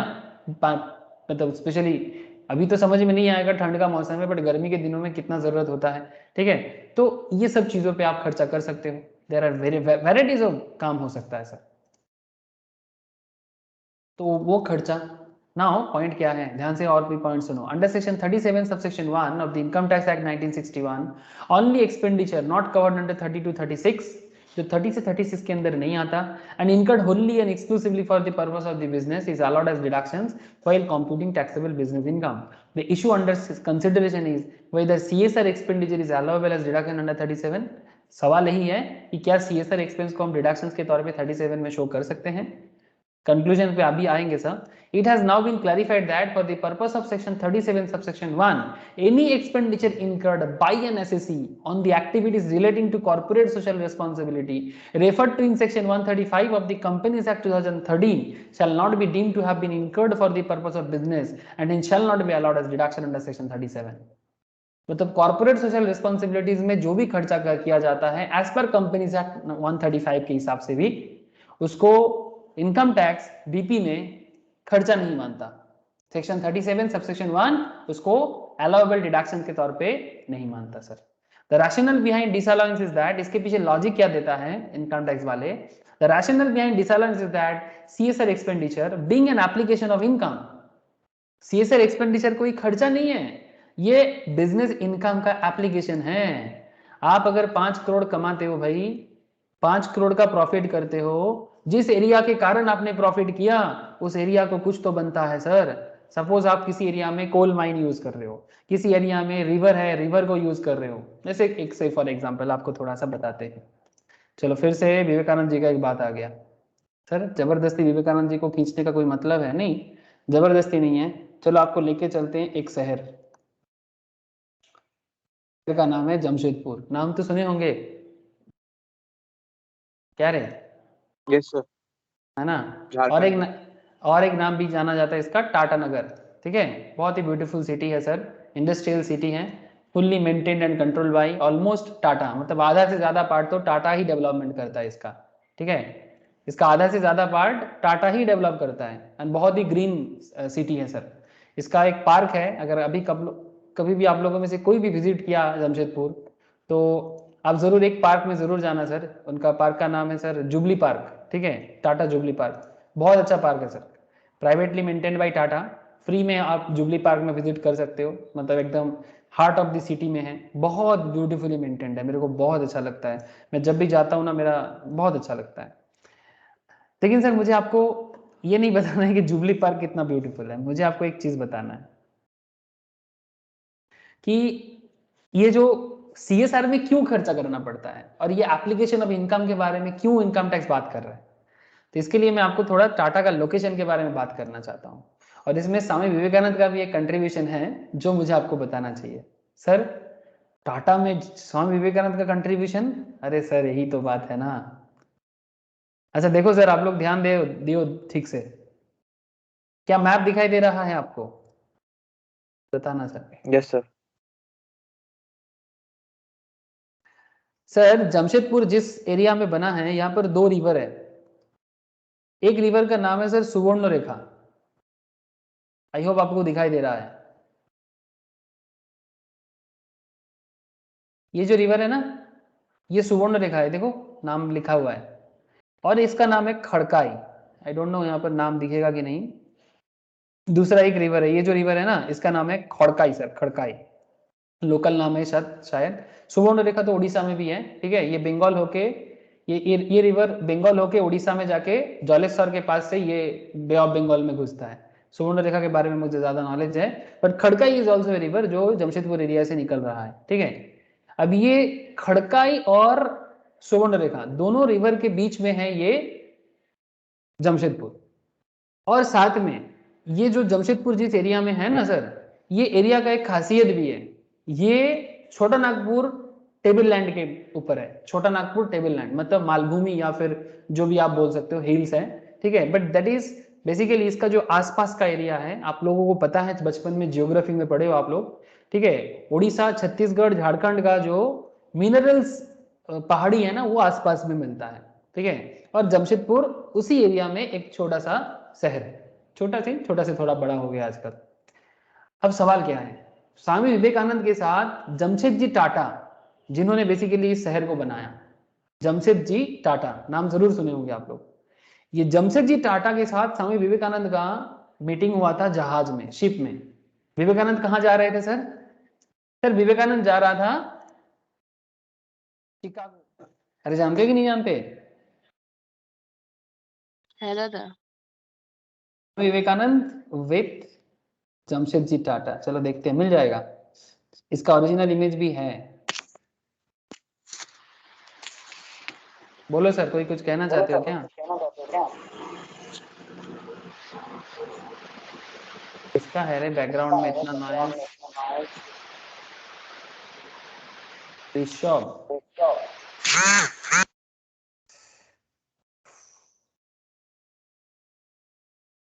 इतना नॉइज क्यों आया? अच्छा देखो, बेसिकली ये जो मैं बात आपको कर रहा था ना, ये ओरिजिनल कहानी है सर। ये विवेकानंद और जमशेद टाटा दोनों जहाज में जा रहा था यूएस के लिए। ऐसे जमशेद जी जा रहे थे मोस्ट प्रोबेबली चीन और जापान होके यूके जा रहे थे मोस्ट प्रोबेबली, ठीक है। तो जाते वक्त एक दूसरे को पहचान लिया पोशाक देख के। 1897 के आसपास की कहानी है सर, ठीक है, 97 96 के आसपास की कहानी है।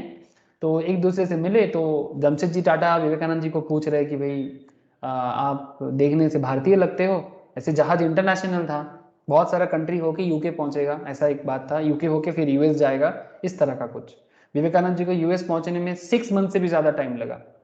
तो जमशेद जी विवेकानंद जी को पूछ रहे हैं, you look like a Indian. तो विवेकानंद बोला आपको भी भारतीय लग रहा है।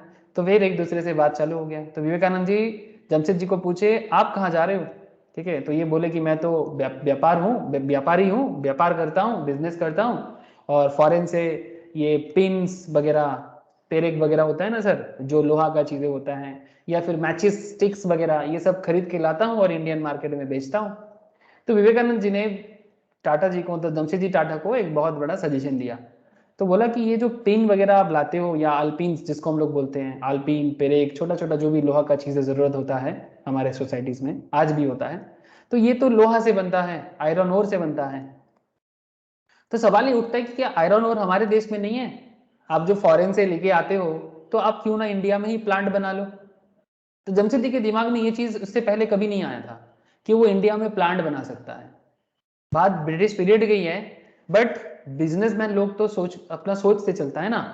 तो जमशेद जी टाटा के दिमाग में बात क्लिक किया। विवेकानंद जी ने बोला कि हमारा झारखंड, छत्तीसगढ़, उड़ीसा के पहाड़ी जंगल में मिनरल्स भरा पड़ा है, आयरन ओर भरा पड़ा है, आप उसको यूज कर सकते हो, और हमारे लिए पिन, अल्पिन्स या पेरेक लोहा का चीज आप इंडिया में ही बना सकते हो। आपको फॉरेन से ले आने का जरूरत नहीं है, ऊपर से इंडिया में बना के फॉरेन को भी बेच सकते हो। इसमें इकोनॉमी का भी अच्छा होगा, लोकल लोगों को भी काम मिलेगा, फाइनेंशियल इंडिपेंडेंसी आएगा, ठीक है। आप समझ रहे हो ना बात, ठीक है। ये बात 1897 में विवेकानंद जी ने बताया, और इससे तो किसी को कोई डाउट नहीं है कि ये इंसान कितना नॉलेजेबल इंसान थे। मतलब इनका नॉलेज का मतलब जितना कम बोला जाए उतना अच्छा सर, इतना नॉलेज थे इनके अंदर, किसी भी चीज को आंख बंद करके समझ जाते थे। एक जर्मन किताब भी समझ में पड़ गए थे sir, without knowing the German language, कि किताब में क्या लिखा है। मतलब ये कहाँ से इनको पावर मिलता था, क्या स्पिरिचुअलिटी है, क्या कॉन्सेप्ट है इनका, ये इन्हीं को पता है। ये योगी है, इसमें तो कोई डाउट नहीं है सर, ठीक है। लेकिन मॉडर्न योगी थे, काफी मॉडर्न वे में सोचते थे और नॉलेज भी रखते थे। तो टाटा को बताएं, टाटा उस बात को 1910 के आसपास के समय में जमशेदपुर पहुंचे। ऐसे तो ये लोग नॉर्मली मुंबई गुजरात साइड में रहते थे ज्यादातर, ठीक है। तो वो पहुंचे जमशेदपुर। जमशेदपुर पहुंच के देखा भाई सच में जो विवेकानंद जी ने बताया था वही है। और फिर उन्होंने धीरे धीरे जो भी कॉन्सेप्ट विवेकानंद जी ने उनको दिया था उसको चालू किया और धीरे धीरे आज टाटा बन गया सर। टाटा पहले ये सब लोहा वगैरह का चीज लेके ही काम किया, इस्पात, टाटा स्टील के नाम से जाना जाता है टाटा नगर, है ना। तो ये एक दिन में नहीं बना और इसमें विवेकानंद जी का योगदान देखो, यही होता है ज्ञानी लोगों का कॉन्सेप्ट, ये सही चीज पे सही जगह पे सही ज्ञान दे दिया और उस ज्ञान के कारण आज टाटा, कोई सोचेगा नहीं कि कितना बड़ा इंपैक्ट डाल सकता है। इसीलिए जितना नॉलेजेबल स्पिरिचुअल, इसी को कहते हैं सर ब्राह्मण, मतलब ब्राह्मण समझते हो, जिसके अंदर मतलब ज्ञान हो, ठीक है, जो नॉलेज दे सकता है, सही टीचर्स इसी को कहते हैं। और इसके पद चिन्ह में चल के जमशेद जी टाटा किस तरह से बना दिए, इनको कहते हैं सच्चा बिजनेसमैन। हाँ, ट्रूली सोचा होगा बात को, सिर्फ अपने प्रॉफिट के लिए नहीं, देश के बारे में भी सोचा। और इसीलिए टाटा एक जेन्युइन कंपनी की तरह हमेशा कोशिश करता है देश को बनाने का। ऐसे इसके पीछे रिगार्डिंग और भी कहानी है, आप जरूर समझ सकते हो, लेकिन मैं आपको ये कहानी इसलिए बोला, दो रीजन है, एक तो आज विवेकानंद जी का जन्मदिन है, ठीक है, दूसरा रिलेवेंट पॉइंट सामने आ गया कि जिस एरिया का यूज करके आप करोड़ों का कंपनी चलाते हो, उस एरिया के डेवलपमेंट के लिए आप 2% खर्चा नहीं कर सकते। लॉजिक समझो सर। कोई कहेगा कि क्या, कोई क्या बोलेगा कि क्यों फालतू में कंपनी से जबरदस्ती सीएसआर लिया जाता है, लेकिन मेरा सवाल है, और इनकम टैक्स भी वही कह रहा है, कि जिस एरिया को यूज करके आप इतना प्रॉफिट करते हो, उस एरिया को कुछ तो वापस देना चाहिए, वो भी ज्यादा नहीं बोला जा रहा है।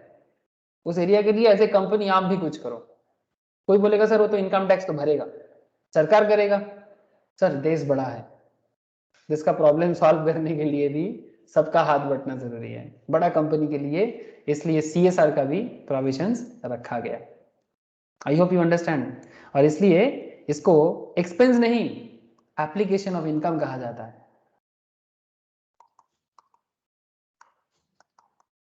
समझ में आया सर?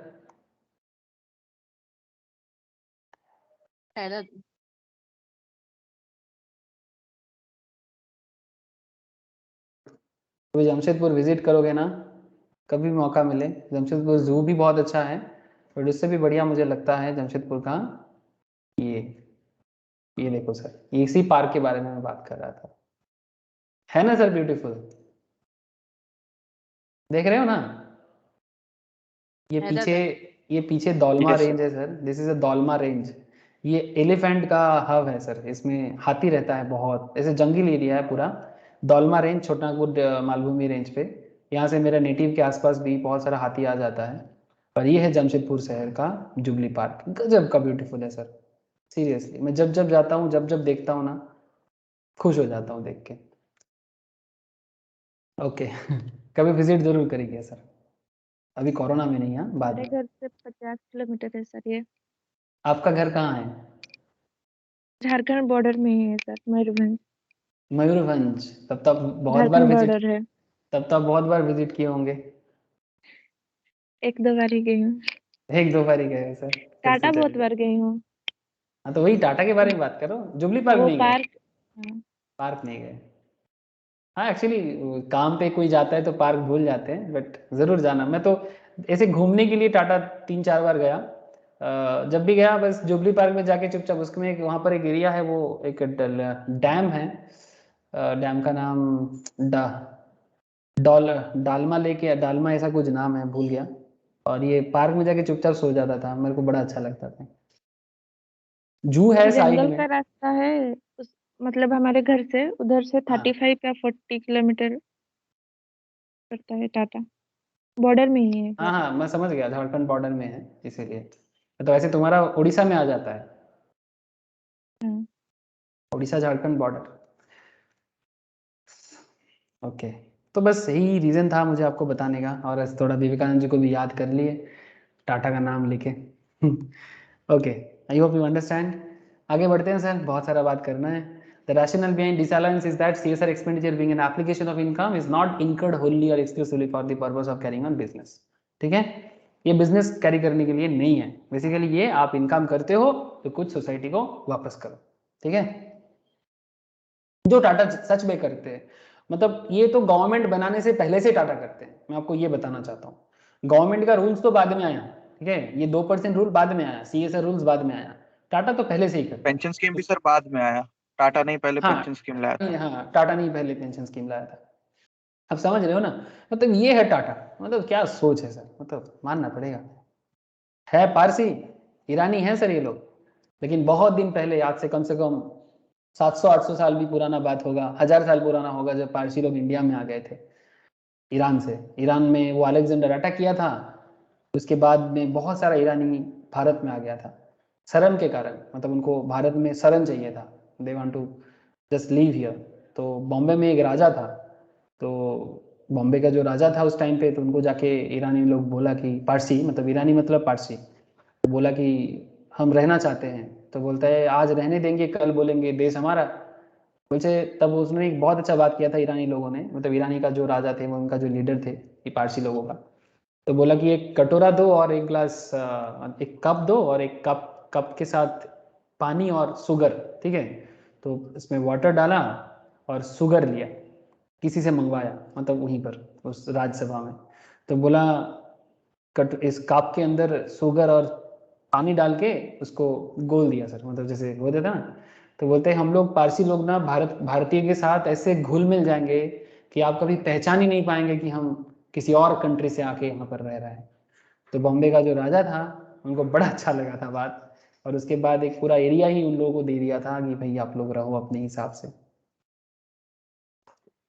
तो ये पारसी का कहानी है, और आज ये पारसी देखो भारत में क्या किया।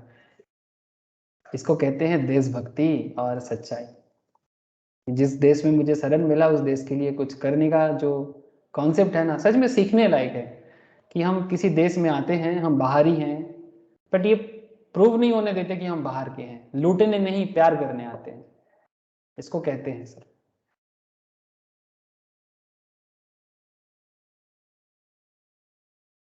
However, explanatory memorandum to the Finance Number 2 Bill 2014 clarifies that CSR expenditure, which is of the nature described in section 30 to 36, shall be allowed as deduction under those sections subject to fulfillment of condition in any specified therein। ठीक है sir, ये तो समझ आ गया। तो फिर CSR expenditure allowed expenditure के हिसाब से नहीं माना जाएगा, point to be noted. Sir धीरे धीरे पहुंच गए 37 का दूसरा जो एरिया सेक्शन था, दैट इज 37 सबसेक्शन 2B, ठीक है। ये क्या है सर, ये भी एक गजब कॉन्सेप्ट है, ये भी 30 से 36 के अंदर बोला नहीं गया sir. Disallow section 37 subsection 2B disallows any deductions on account of advertisement expense representing contributions made by any person carrying on business or profession in computing the profits and gains of the business or profession. It has specifically been provided that these provisions for disallowance would apply notwithstanding anything to the contrary containing section 37 subsection 1। मैं clear cut करता हूं sir, concept को बड़ा easy करता हूं। देखो ऐसे बोल सकते हैं, the expenditure representing contribution for political purpose would become disallowable। अगर आप पॉलिटिकल पर्पस में कुछ कंट्रीब्यूशन बिजनेस से करते हो वो डिसअलाउड है, even in those cases where the expenditure is otherwise incurred by the SSC in his character, मतलब अगर आप एज ए ट्रेडर इन्वेस्ट करते हो तो उसे भी डिसअलाउड किया जाता है। And the amount is wholly और exclusively incurred for the purpose of business. हो सकता है कि वो बिजनेस पर्पस में ही आपने किया, बट अगर किसी पॉलिटिकल कंट्रीब्यूशन हो रहा है तो उसको डिसअलाउ करना चाहिए, ठीक है। According to a tax payer, a taxpayer would not be entitled to any deductions। Tax payers को किसी भी तरह का डिडक्शन नहीं मिलेगा in respect of expense incurred by him on advertisement in any souvenir brochure tract और the like published by any political party, ठीक है। उस पे वो पब्लिश करने में बिजनेसमैन का जो खर्चा होता है, अगर खर्चा वो कर सकता है, ठीक है, बट इसको एडमिसिबल नहीं माना जाएगा whether that political party is registered with in the election commission of India और नॉट। चाहे वो पॉलिटिकल पार्टी इलेक्शन कमीशन में रजिस्टर्ड मतलब कोई संगठन हो या फिर ना हो, ठीक है, ये खर्चा आपको डिसअलाउ कर देता है। तो ये था सेक्शन 37 सबसेक्शन 2B। अब एक काम करते हैं, इतना देर से हम लोगों ने जो पढ़ा उसका एक समरी देख लेते हैं कि हम लोगों ने मेन जो चीज पढ़ा उसमें से क्या सार निकल के आता है। Section 37 subsection 1, an expenditure shall be allowed under section 37 provided it is not the nature of expenditure of 36, ठीक है, याद रखिएगा। ये जो एक्सपेंस है कैपिटल एक्सपेंडिचर नहीं होना चाहिए। It is not N personal expenditure of the assessee.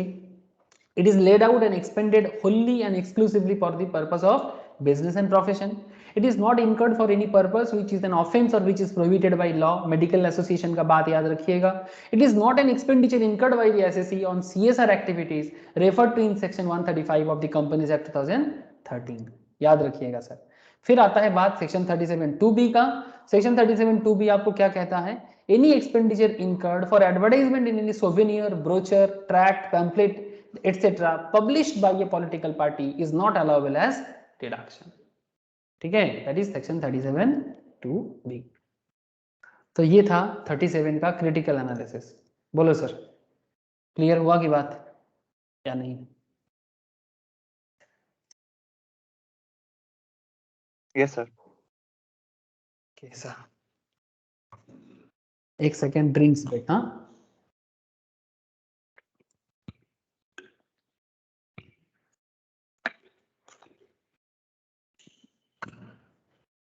अब 36 को अच्छे से सीखा, 37 के बारे में भी जाना।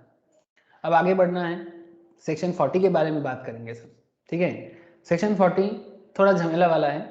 ठीक है, इसका मतलब क्या है, section 40 basically amounts not deductible के बारे में बात करता है। अमाउंट्स नॉट डिडक्टेबल मतलब ये ऐसा एक्सपेंस के बारे में बात करेगा जो डिडक्ट नहीं हो सकता। मतलब आप समझ रहे हो ना, अमाउंट्स नॉट डिडक्टेबल। ठीक है, जो आप बिजनेस में खर्चा के तौर पे नहीं दिखा सकते। इन दी हैंड्स ऑफ दी, किसके हाथ में, एसएससी के हाथ में। कितना सारा बात कहा है 40 के अंदर, बहुत सारा है। 40A subsection 1, 40A subsection 1A, 40 subsection A clause 1A, 40 subsection A clause 2, clause 3, 40 subsection B, 40 subsection 40A subsection 2। ठीक है, आगे आगे एक एक करके बात करेंगे। 40A subsection 3, 40A subsection 3A, ठीक है, 40A सबसेक्शन 7 एंड उसके बाद आएगा 41। ठीक है, 41 में आएंगे बाद में, बट 40 के ऊपर बहुत सारा चर्चा है।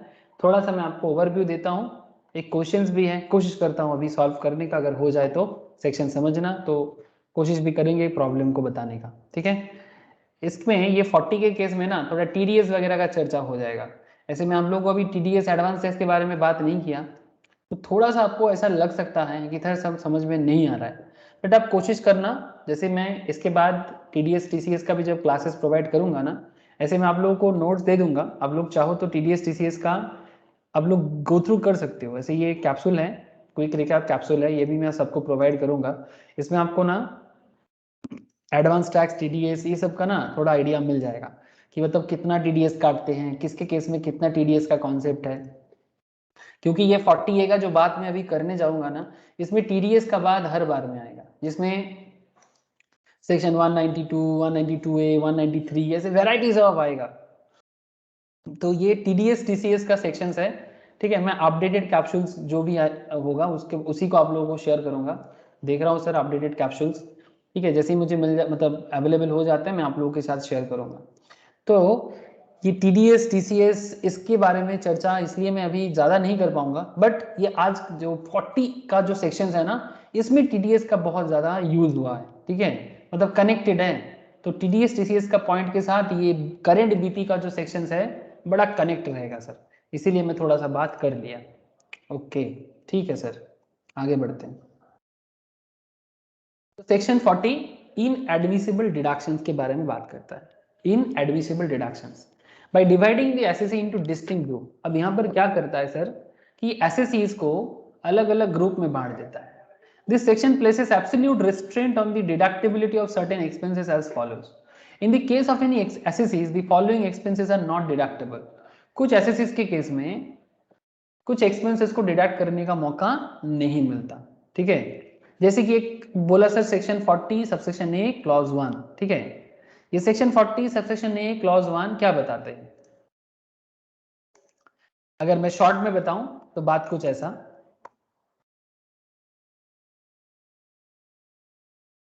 एनी इंटरेस्ट, ध्यान से सुनना सर, थोड़ा सा मैं धीमा हो गया लेकिन आपको धीरे धीरे इसलिए बोल रहा हूं क्योंकि थोड़ा ट्रिकी है। Any interest, royalty, fees for technical services और other sum chargeable under the act which is payable outside India. आप किसी को कोई इंटरेस्ट पे करते हो, किसी को कोई रॉयल्टी पे करते हो। रॉयल्टी होता है ना सर, किसी आविष्कार के बदले मिलता है। सपोज या कोई एसेट्स के बदले किसी का कोई एसेट यूज करते हो, बदले में उसको रॉयल्टी देना पड़ता है। रॉयल्टी समझते हैं ना आप लोग? अरे ऐसे गवर्नमेंट को रॉयल्टी दिया जाता है, किसी का फॉर्मूला यूज करते हो तो उसके लिए उसको रॉयल्टी पे करते हो, किसी का कोई आविष्कार है, किसी का कोई इन्वेंशन है, उसको यूज करते हो अपने बिजनेस के लिए, तो उसके बदले उसको रॉयल्टी पे करते हो। समझ में आता है ना रॉयल्टी? बताओ ना सर।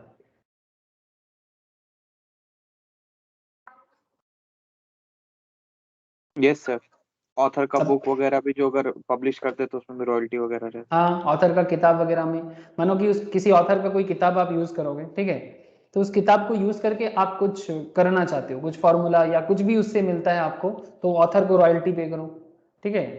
ऑथर को उसका कॉपीराइट मिलता है। ऑथर को क्या मिलता है? कॉपीराइट, मतलब उसका कोई कॉपीराइट नहीं कर सकता। तो ऑथर को उसके बदले में जो पेमेंट आप करते हो दैट इज कॉल्ड रॉयल्टी, ठीक है। जैसे किसी ने मूवीज बनाया, ठीक है, या फिर किसी का स्टोरी लेके, जैसे से फॉर एग्जांपल चेतन भगत का जो बड़ा फेमस स्टोरी किताब है, आप लोग जानते हो, 3 इडियट्स जो मूवी बना है। अरे चेतन भगत बड़ा फेमस नाम हुआ है ना सर, जिनका स्टोरी आप लोग जानते हो, 3 इडियट्स। फिर और एक मूवी बना है, 2-3 हुआ है इसका, 2 स्टेट्स। सही बोल रहा है ना? गलत बोलूंगा तो बताना सर। और एक भी हुआ है, half girlfriend. Half girlfriend. Very good sir. Sir आप सब चीज़ों का खबर रखते हो क्या? अरे सर क्यों नहीं रखे? ठीक है, हाफ गर्लफ्रेंड, 3 इडियट्स, इसमें 3 इडियट्स 2 स्टेट्स तो बड़ा हिट किया था, ठीक है, मुझे याद है। हाफ गर्लफ्रेंड का गाना बड़ा हिट किया था, मूवीज कितना हिट किया था I don't know. Movie flop, flop. Movie flop है बट गाना हिट हुआ था, है ना? फालतू मूवी, सर में दर्द हो जाता है। अच्छा फालतू movie। ठीक है, चलो मूवी का रिव्यूज नहीं है अभी, पढ़ाई करते हैं। तो 40A subsection 1, sorry 40 subsection A clause 1, इसमें any interest, royalty, fees for technical services, ठीक है, और other sum chargeable under the act which is payable outside India और in India to a non corporate, non resident और to a foreign company.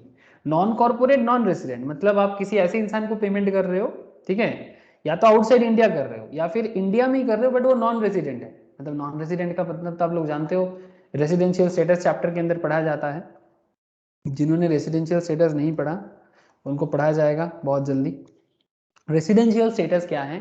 Residential status का मतलब होता है कि इंडिया में वो 182 डेज वाला खेल फुलफिल होना पड़ेगा, है ना, या 60 डेज एंड उससे पहले 4 साल में 365 दिन का खेल है, वो फुलफिल होना पड़ेगा, तब जाके हम किसी इंसान को रेसिडेंट कह सकते हैं, ठीक है। तो ये रेसिडेंशियल स्टेटस का एक बड़ा इंटरेस्टिंग खेल है।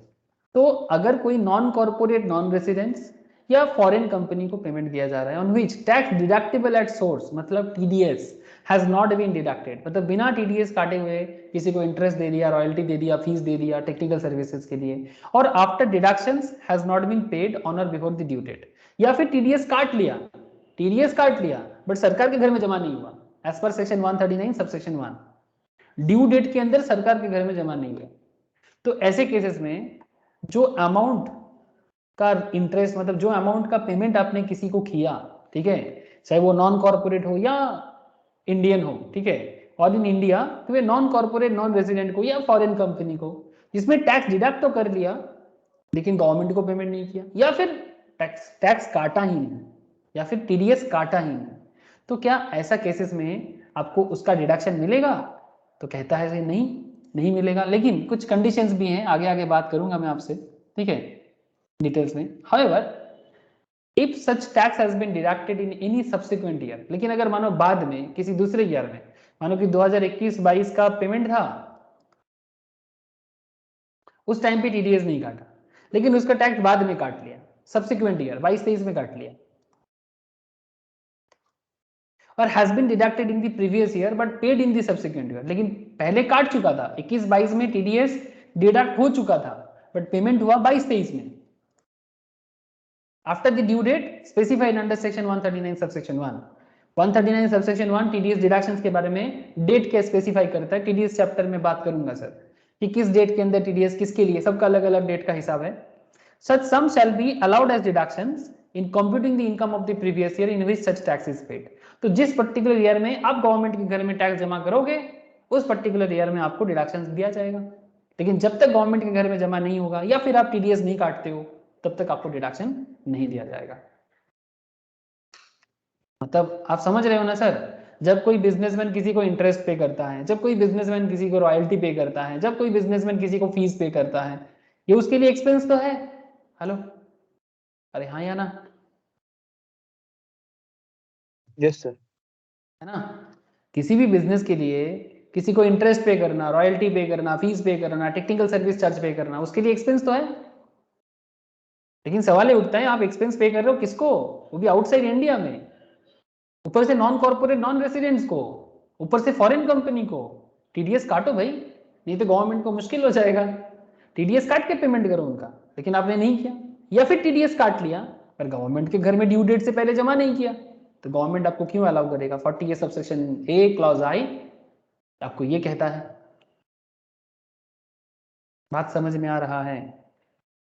कैलकुलेशन करेंगे सर, बट पहले प्रोविजन समझो। कैलकुलेशन करेंगे बट पहले प्रोविजन को समझ लो। हेलो, सभी को पूछ रहा हूँ, प्लीज एक बार सभी को हाँ ना बताना प्लीज। सर टीडीएस दे देगा उसके बाद डिडक्शन कर सकता है। हाँ, टीडीएस के बाद तो डिडक्शन कर सकता है। ये देखो ना, if such tax has been deducted in any subsequent year, मतलब 21-22 में काटना था, नहीं काटे, या फिर काट लिए थे गवर्नमेंट के घर में रेमिट नहीं किए। अरे भाई, टीडीएस काट के अपने पास रखना है क्या? अरे नहीं सर, टीडीएस देना पड़ेगा। टीडीएस काट के अपने पास रखोगे, गवर्नमेंट को रेमिट करना ऐसा होगा तो ना। सर टीडीएस भी रख लेगा, डिडक्शन भी ले लेगा, तब तो हो गया। गवर्नमेंट बेवकूफ थोड़ी ना है।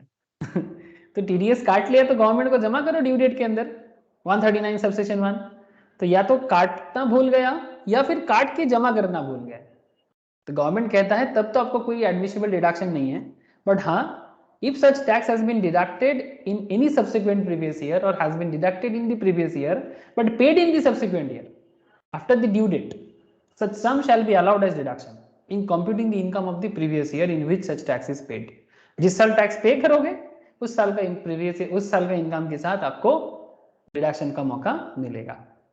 ठीक है, मतलब जब पे करोगे तब मिलेगा, उससे पहले नहीं। ठीक है, आगे क्वेश्चन सॉल्व करेंगे, बट पहले प्रोविजंस के बारे में थोड़ा बात कर लेना चाहिए। এই বোঝা যাচ্ছে সবাইকে? একটু বলিস আমাকে। हाँ सर। हाँ सर। ठीक है सर। सर अब एक सेक्शन आता है सर 40 सबसेक्शन ए क्लॉज 1। ठीक है, ये क्या कहता है? ये कहता है sir 30% of any sum payable to a resident.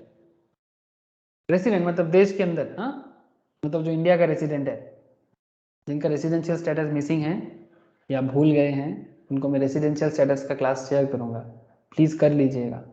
ठीक है, बहुत ही इंपॉर्टेंट चैप्टर है from income tax point of view. 30% of any sum payable to a resident on which tax is deductible at source under chapter कितना है sir? 17B, and such tax has not been deducted. Tax काटना चाहिए था but काटे नहीं, TDS काट लेना चाहिए था बट नहीं काटे। अंडर चैप्टर 17B के हिसाब से as per income tax, tax has not been deducted और after deduction has not been paid. ये रेसिडेंट का बात कर रहा है, नॉन रेसिडेंट का नहीं। या तो टैक्स काटना चाहिए था नहीं काटे, या फिर टैक्स काट लिया तो पेमेंट नहीं किया before the due date of filing the return under section 139 subsection 1, तो फिर आपको डिडक्शन नहीं मिलेगा। अच्छा, इसमें एक चीज बोला है sir, 30% of sum, 30% of any sum payable to a resident, 30%। हाँ, ये 30% का खेल क्या है आपको मैं बताता हूँ। जो टोटल पेमेंट करना है ना, उसका 30% का आपको डिसअलाउंस हो जाएगा। मतलब रेसिडेंट के लिए अगर 100 पेमेंट करना था, अगर 100 का 30% कितना होता है? 30 रुपीज। तो ये 30 रुपीज आपका डिसअलाउड कर देगा, डिडक्शन कर लेने नहीं देगा। ये 30 रुपीज तब डिडक्शन करने देगा जब आपका पेमेंट होगा, जब आप टैक्स पेमेंट करोगे, गवर्नमेंट के घर में जमा करोगे। इसलिए बोला देखो, however if such tax has been deducted in any subsequent year or has been deducted in the previous year but paid in the subsequent year after the due date specified under section 139 subsection 1, 30% of such sum shall be allowed as deductions is in computing the income of the previous year in which such tax is paid। जब payment होगा तब deductions का मौका मिल जाएगा। वो जो 30% का case है, कैलकुलेशन दिखाऊंगा अभी, रुक जाओ, अभी करेंगे। ठीक है, इसी तरह से 40A subsection 1, 40 subsection A clause 1A। ठीक है, 40 subsection A clause 1, 40 subsection A clause 1A, ठीक है। इसी तरह से आपको टीडीएस के बारे में बात करता है। फिर 40A सबसेक्शन 2 आता है, any sum paid on account of income tax disallowed है सर, ठीक है। इनकम टैक्स में इनकम टैक्स डिसअलाउड है, पहले दिन के क्वेश्चन में समझाया था आपको। 40A subsection 3, any payment chargeable under the head salary if it is payable outside India or to a non-resident, if tax has not been paid thereon, not deduction therefrom, not deducted therefrom। अगर TDS बिना काट के किसी को salary payment कर देते, वो भी आउटसाइड इंडिया पे किसी नॉन रेसिडेंट को, तो वो आपको अलाउ नहीं करेगा। 40 सबसेक्शन ए क्लॉज 3 बताते हैं। 40 subsection A clause 5, tax paid by the employer और non monetary perquisites, tax paid by the employer और नॉन मॉनेटरी परक्विजिट्स। परक्विजिट्स क्या होता है, सैलरी में सिखाया जाता है परक्विजिट्स, मतलब एक तरह का बेनिफिट, ठीक है, पैसा देके नहीं, पैसा देके नहीं, ठीक है, नॉन मॉनेटरी है, ठीक है, रहने के लिए घर दे दिया या फिर वो तो अलाउंस में आ जाएगा, ठीक है, या रेंट फ्री अकोमोडेशन दे दिया, ठीक है, या फिर घूमने जाने के लिए कार दे दिया, हाँ सर वेरी गुड, कार दे दिया, बहुत सारी चीजें दिया जा सकता है non monetary. Tax paid by the employer और non monetary perquisites provided to its employees which is exempt under section 10 subsection 10C। ये एक 10 का एरिया है जो मैं आपको बाद में बताऊंगा, जिन लोगों ने नहीं किया या जिन्होंने किया तो याद करना या फिर से रिवाइज करना।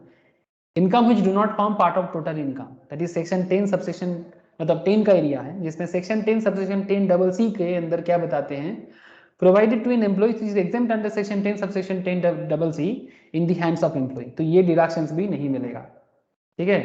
तो इस तरह का कुछ अलग अलग सेक्शंस के थ्रू से आपको बताया जा रहा है कि कब कब आपको डिडक्शंस करने का मौका नहीं मिलेगा। आगे पार्टनरशिप फॉर्म का भी एरिया है, पार्टनरशिप फॉर्म एंड एलएलपी का एक स्पेशल एरिया है, ठीक है, जो 40 सबसेक्शन बी के तरफ से आगे बढ़ेंगे, बट नाउ थोड़ा सा पार्टनरशिप में बाद में जाएंगे, ठीक है। कुछ क्वेश्चंस देखते हैं सर।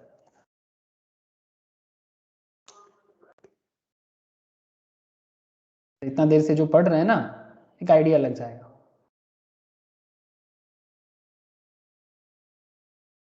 जैसे यहाँ पर एक एग्जांपल है, देखो, ये मोस्ट प्रोबेबली सेक्शन 40, एक मिनट रुको, section 40 subsection A clause 1A का एग्जांपल है, ठीक है। मतलब ये जो मैंने आपको अभी बताया ना 30% का जो केस समझा रहा था आपको, उसी का एग्जांपल है। देखो एक बार, section 40 subsection A clause 1A क्या बताते हैं, provided 30% of any sum payable to a resident on which tax is deductible at source. Resident, not non resident. Resident मतलब इंडिया का रेसिडेंट है, इंडिया में मतलब पूरा दुनिया का इनकम से इंडिया में टैक्स भरना पड़ता है, रेसिडेंट का ये खेल है, ठीक है। On which tax is deductible at source under chapter 17B shall be disallowed if such tax has not been deducted or such tax after deduction has not been paid on or before the due date specified in section 139 subsection 1। या तो tax TDS काटा ही नहीं payment करने से पहले, या फिर TDS काटा तो जमा नहीं किया ड्यू डेट से पहले, ठीक है, गवर्नमेंट के घर में। तो क्या कहता है, एग्जाम्पल देखने से क्लियर हो जाएगा, section 40 subsection A clause 1A, ठीक है। क्लियरली एग्जाम्पल देखो, समझ में आ जाएगा कि खेल क्या किस तरफ जा रहा है। Tax on royalty, tax on royalty, किसी को रॉयल्टी पे करना है बिजनेस के लिए, जैसे मानो कि किसी से कुछ एसेट्स लिए थे, उसका रॉयल्टी पे कर रहे हो, ठीक है, किसी से किताब यूज किए, किसी का कोई फार्मूला यूज किए, बदले में रॉयल्टी पे कर रहे हैं, बिजनेसमैन। हाँ, तो tax on royalty paid to mister A resident, जो इंडिया का रेसिडेंट है, has been deducted during the previous year 21-22। 21-22 में रॉयल्टी पे किए किसको, मिस्टर ए को, किसने किया, बिजनेसमैन ने, ठीक है। Has been deducted during the previous year 21-22, the same has to be paid. तो ये जो पेमेंट किए, the resident has been deducted during the previous year 21-22, the same has to be paid by 31st जुलाई और 31st अक्टूबर, दोनों अलग अलग डेटेस होता है डिफरेंट केसेस में, ठीक है। अभी मैं ज्यादा डेट में नहीं जा रहा हूँ, बिकॉज वो टीडीएस के अंदर मैं डेट का अलग अलग बताऊंगा आपको। इतना जान लो कि दो डेट होता है, या तो 31st जुलाई या तो 31st October 2022, as the case में भी। अदरवाइज अगर आप डेट के अंदर गवर्नमेंट के घर में डिडक्शंस करके जमा नहीं करते हो टीडीएस, ठीक है, तो क्या कहता है, 30% of royalty paid would be disallowed. मतलब आपने जितना रॉयल्टी पे किया, अगर आपने ₹1,00,000 का रॉयल्टी पे किया, तो लाख का 30% कितना हो जाता है, 30,000। ये 30,000 अमाउंट रॉयल्टी आपका डिसअलाउड एक्सपेंस कर देगा। ऐसे तो 1,00,000 ही पूरा एक्सपेंस हो जाना चाहिए, बट आपको नहीं मिलेगा, बिकॉज आपने टीडीएस ड्यू डेट के अंदर जमा नहीं किया, ठीक है। 30% of royalty paid would be disallowed. किस साल में? 22-23 में। ये कौन सा प्रीवियस ईयर का बात कर रहे हैं? 21-22 का। तो 21-22 किस असेसमेंट ईयर से कनेक्टेड है? 22-23 से कनेक्टेड है, तो आपको 22-23 में नहीं मिलेगा। ठीक है, computing in the assessment year 22-23 in respect of such royalty tax deducted during the previous year 21-22 has been paid after 31st जुलाई और 31st अक्टूबर 2022। अगर वो 31st जुलाई और 31st अक्टूबर के बाद डिडक्ट करके पेमेंट कर दिया जा रहा है तो 30% of such royalty would be allowed as deduction in the year of payment. तो जिस साल पेमेंट करेगा, अगर मानो 22-23 में पेमेंट करेगा, ठीक है, तो उस पर्टिकुलर ईयर में ये अलाउ कर देगा। मतलब आप 22-23 में उसको डिडक्शंस के तौर पे दिखा सकते हो, या 23-24 में करोगे तो 23-24 में डिडक्शन के तौर पे दिखा सकते हो। ठीक है, ये जो यहाँ पर जो अलग अलग ड्यू डेट्स के बारे में बोला है ना सर, इसका मैं आप लोगों को कैप्सूल शेयर करूंगा अभी के लिए। बाद में जब मैं टीडीएस चैप्टर को लूंगा ना, ये देखो यहाँ टीडीएस का पूरा डिटेल्स में कैप्सूल्स भी है और नोट्स भी मैं प्रोवाइड करूंगा आप लोगों को बाद में। तो उसमें ना आपको हर एक चीज का डिटेल्स मिलेगा कि कौन सा टीडीएस है सेक्शन, जैसे सैलरी के केस में, इंटरेस्ट ऑन सिक्योरिटीज के केस में अलग अलग है सर। ठीक है, प्री मैच्योर विथड्रॉल के केस में, एम्प्लॉय प्रोविडेंट फंड के केस में, ठीक है, सबका ना अलग अलग डेट, टाइम ऑफ डिडक्शन सब कुछ बोल के रखा है, रेट ऑफ डिडक्शन, सबका एक पूरा लिस्ट है। तो बस आपको ना वो लिस्ट एक बार देख के याद रखना पड़ेगा कि किसका क्या रेट है, क्या ड्यू डेट है। ठीक है, तो वो डेट अगर आपको याद रहता है और परसेंटेज याद रहता है तो आपको समझ में आ जाता है कि टीडीएस का क्या खेल है। Not very tough chapter sir, it's a very easy chapter, but you must remember the अलग अलग टीडीएस सेक्शंस, कि किसके कौन से इनकम, कौन से पेमेंट के केस में क्या रेट चल रहा है और क्या ड्यू डेट और क्या परसेंटेज चल रहा है। ठीक है, ये देखो sir, tax deducted at source का पूरा लंबा लिस्ट है। I will share with you sir. ठीक है, मैं शेयर करूंगा और बाद में क्लास में अलग से जब कराऊंगा तब भी फिर से डिटेल्स में बताऊंगा। तो आप लोग चाहो तो अभी भी गो थ्रू कर सकते हो और बाद में भी कर सकते हो। ये टीडीएस, एडवांस टैक्स, टीसीएस, इसका ना एक पूरा अलग चैप्टर होगा, मैं आपको बाद में पढ़ाऊंगा। ठीक है, तो अभी मैं कुछ इतना डिटेल्स में जाऊंगा तो फिर खिचड़ी पक जाएगा। ठीक है, इसलिए कुछ चीजें मैं अभी स्किप कर रहा हूँ। ठीक है, लेकिन आपको समझ में तो आ रहा है ना? क्या रे, बोलो ना, समझ में आ रहा है कि नहीं आ रहा है? कि मतलब कब डिडक्शन मिल रहा है और कब डिडक्शन नहीं? Yes sir. बोलिएगा सर। शिवम ने बोला, बाकी लोग भी प्लीज एक बार मुझे बताना समझ में आ रहा है कि नहीं। হ্যাঁ স্যার अच्छा, তাহলে ডিটেল আগে দিলে তো তখন ডিডাকশনটা পেয়ে যাবে এটা। ऑब्वियसली डेटेर आगे दिले क्या पाबे ना, डेट में देगा तो क्यों नहीं मिलेगा? तब तो डिडक्शन का कोई प्रॉब्लम ही नहीं है, तभी नहीं डिडक्शन मिलता ना। तभी तो मैं बार बार बोल रहा हूँ, डिडक्शन कब नहीं मिलता? जब तुम टीडीएस काटते नहीं हो या फिर काट के पेमेंट नहीं करते ड्यू डेट से पहले। लेकिन अगर बाद में जब टीडीएस पेमेंट कर दोगे तब जिस साल पेमेंट करोगे उस साल डिडक्शन मिलेगा, बोल तो रहा है गवर्नमेंट। एक एग्जांपल देखे सर, चलो देख एग्जांपल पढ़, समझ में आ जाएगा। Delta Limited credited the following amounts to the amount of resident payees, resident, हाँ ध्यान से सुनिएगा बात को। Delta Limited credited the following amounts to the account of resident payees in the month of March 2022। March 2022 मतलब previous year क्या हो जाएगा? 21-22 ना, 21-22। 21-22। ध्यान, ये सब डेट फटाफट याद रखना पड़ेगा सर। मार्च का डेट है, अप्रैल का डेट है, मई का डेट है, जून का डेट है, कब का डेट है वो देख के फटाफट समझना पड़ेगा कि कौन सा प्रीवियस ईयर, कौन सा असेसमेंट ईयर का बात कर रहा है। तो Delta Limited credited the following amounts to the account of resident payees in the month of March 2022 without deduction of tax at source. TDS नहीं काटा, बिना टीडीएस का अमाउंट जमा किया। What would be the consequence of non-deduction of tax at source by Delta Limited on these amounts during the financial year 21-22? Assuming that the resident pays, ये जो resident है, resident pays in all the cases mentioned below have not paid the tax। मतलब नीचे और भी कुछ payment का बात है जो पेमेंट में टैक्स उन्होंने नहीं दिया। If any which was required to be deducted by Delta Limited, अगर नहीं दिया तो इनमें से कौन सा डिडक्ट करना पड़ेगा? ठीक है, जैसे salary to its employees, salary to its employees credited and paid in March 2022 12 lakh, credited and paid in the March of 2022 salary दिया एम्प्लॉइज को, टीडीएस नहीं काटा, ठीक है, have not paid the tax। Directors remuneration, director को remuneration payment किया, credited in March 2022 and paid in April 2022, credit कर दिया 2022 को पर पे किया अप्रैल 22 को, साल खत्म हो गया उसके बाद किया 28,000 का। Would your answer change if Delta Limited has deducted source at directors remuneration? अगर डायरेक्टर रेम्यूनरेशन पे टीडीएस काट लेता इन अप्रैल 2022 में तो क्या हमारा आंसर में कोई चेंजेस आता at the time of payment and remitted the same in July 2022? अगर टीडीएस काट लेता 2022 पे और उसको रेमिट कर देता गवर्नमेंट के घर में जुलाई 2022 को तो क्या हमारा आंसर में कुछ चेंजेस आता? ये सवाल हमें कर रहा है। ऐसे ये क्वेश्चंस बिजनेस एंड प्रोफेशन का तो है बट साथ में ये टीडीएस का ही एक बहुत बड़ा कनेक्शन रख रहा है। आप लोग टीडीएस नहीं पढ़े अभी तक, मैं जानता हूँ, ऐसे टीडीएस पढ़ के ये करने से ज्यादा आसान होता, बट डोंट वरी, सेक्शन जो है ना वो समझ में आपको आएगा। देखो आ जाएगा एकदम शांति से सुनो मेरा बात, नहीं आया तो फिर बाद में जब टीडीएस पढ़ने के बाद फिर से एक बार देख लेंगे उसमें क्या है, बट आ जाएगा, इतना मैं बोल सकता हूँ। क्या कहता है sir, non deduction of tax at source, अगर आप टीडीएस बिना काटे, non deduction of tax at source on any sum payable to a resident on which tax is deducted at source, जिसमें टीडीएस काटना चाहिए था, as per the provision of chapter 17b would attract disallowance under section 40 subsection a clause 1 है। ये तो हम लोग अभी पढ़े, सेक्शन 40 सबसेक्शन ए क्लॉज 1 है। क्या बोला कि भाई जिसमें टीडीएस काटना चाहिए उसमें एज पर चैप्टर 17b में टीडीएस काट के पेमेंट करो, नहीं तो आपको डिडक्शन अलाउड नहीं करेगा, कॉमन बात है। Therefore non deduction of tax at source on any sum paid by way of salary, किसमें कर रहे हैं सर, सैलरी का पेमेंट कर रहे हैं, on which tax is deductible under section 192, जिसमें आपको टैक्स डिडक्ट करना चाहिए था सेक्शन 192 के हिसाब से। ये देखो दिखाई दे रहा है क्या,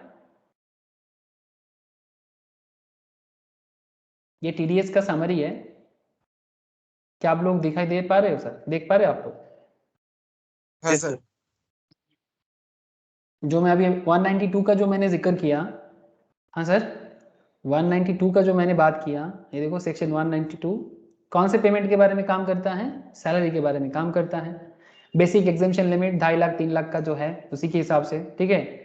बेसिक मतलब 2.5 लाख 3 लाख के नीचे के लिए नहीं है, एज द केस में भी this is taken care of in computation of average rate of income tax, ठीक है। बिकॉज इसमें जो टीडीएस काटते हैं ना वो average rate of income tax में काटते हैं, मतलब वो स्लैब वाइज, ठीक है, स्लैब करके computed on the basis of rates in force, ठीक है। स्लैब जैसे 2.5 लाख तक फ्री, मतलब कोई टैक्स नहीं है, 2.5 लाख से 5 लाख 5%, 5 लाख से 10 लाख 20%, ठीक है, 10 लाख के ऊपर 30%, ये स्लैब से होता है, ठीक है।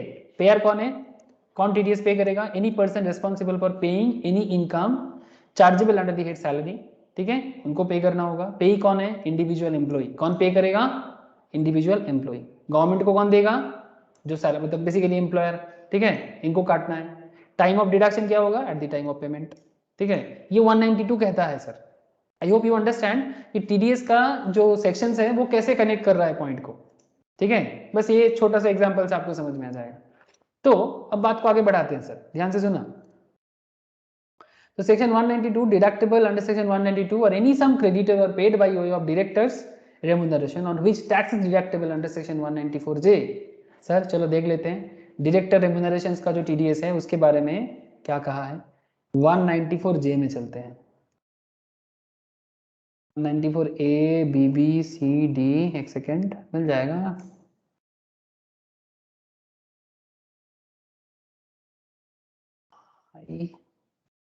IBIJ देखो तो सर 194J में क्या क्या बोला है, ये देखो 194J फीस फॉर प्रोफेशनल और technical services, royalty, non compete fees, non competition fees, ठीक है, डायरेक्टर रेम्यूनरेशन, ये 194J है। Greater than ₹30,000 in a financial year for each category of income, ठीक है। However this limit does not apply in case of payment of directors remunerations, ठीक है, मतलब ये लिमिट डायरेक्टर रेम्यूनरेशंस के लिए अप्लाई नहीं होता है, ठीक है। अच्छा, डायरेक्टर रेम्यूनरेशंस पे कुछ भी अमाउंट पे करो टीडीएस काट के। एनी रेसिडेंट पे अलाउ होता है, 2% का रेट चल रहा है। Engage only in the business and profession of call centres 2% और बाकियों के केस में 10% का केस है। अभी मैं इसका डिटेल्स नहीं बोलना चाहता, बस आपको इतना कहना चाहता कि इस तरह से डिटेल्स बोला गया है। कब काटना चाहिए, टाइम क्या है, at the time of credit of such sum to the account of the payee or at the time of payment whichever is earlier. at the time of credit of the sum, credit करने के time पे या फिर payment, उसमें से जो पहले होगा उसी में से लिया जाएगा, ये माना जाएगा टीडीएस का पेमेंट टाइम। ठीक है, तो हमारे इस केस में क्या हुआ सर, हमारे इस केस में 194J काटना चाहिए था डायरेक्टर रेम्यूनरेशंस के केस में, तो which tax is deductible under section 194J would attract disallowance under section at the rate 30% under section 40 subsection A clause I है। ये 30% का क्या खेल है अभी समझ में आ जाएगा, वेट करो सर, इतना देर वेट किए, अब देखो कैसे क्लियर होता है। Whereas in case of salary, tax has to be deducted under section 192 at the time of payment. In case of directed remuneration, tax has to be deducted at the time of credit of such sum to the account of the payee or the time of payment whichever is earlier, जैसे अभी बोला आपको मैं। Therefore, in both cases, salary and director's remuneration, tax is deductible in previous year 2021-22. Since salary was paid in that year and director remuneration was credited in that year, ठीक है, salary भी पे हुआ उस साल में, डायरेक्टर रेम्यूनरेशन भी पे हुआ उसी, क्रेडिट हुआ उसी साल में। Therefore, the amount of to be disallowed under section 40A subsection 1A while computing business income for assessment year 22-23, ये अमाउंट डिसअलाउड हो जाएगा बिकॉज टीडीएस नहीं काटा गया। ठीक है, तो 22-23 में आपको ये अमाउंट डिसअलाउ कर देगा।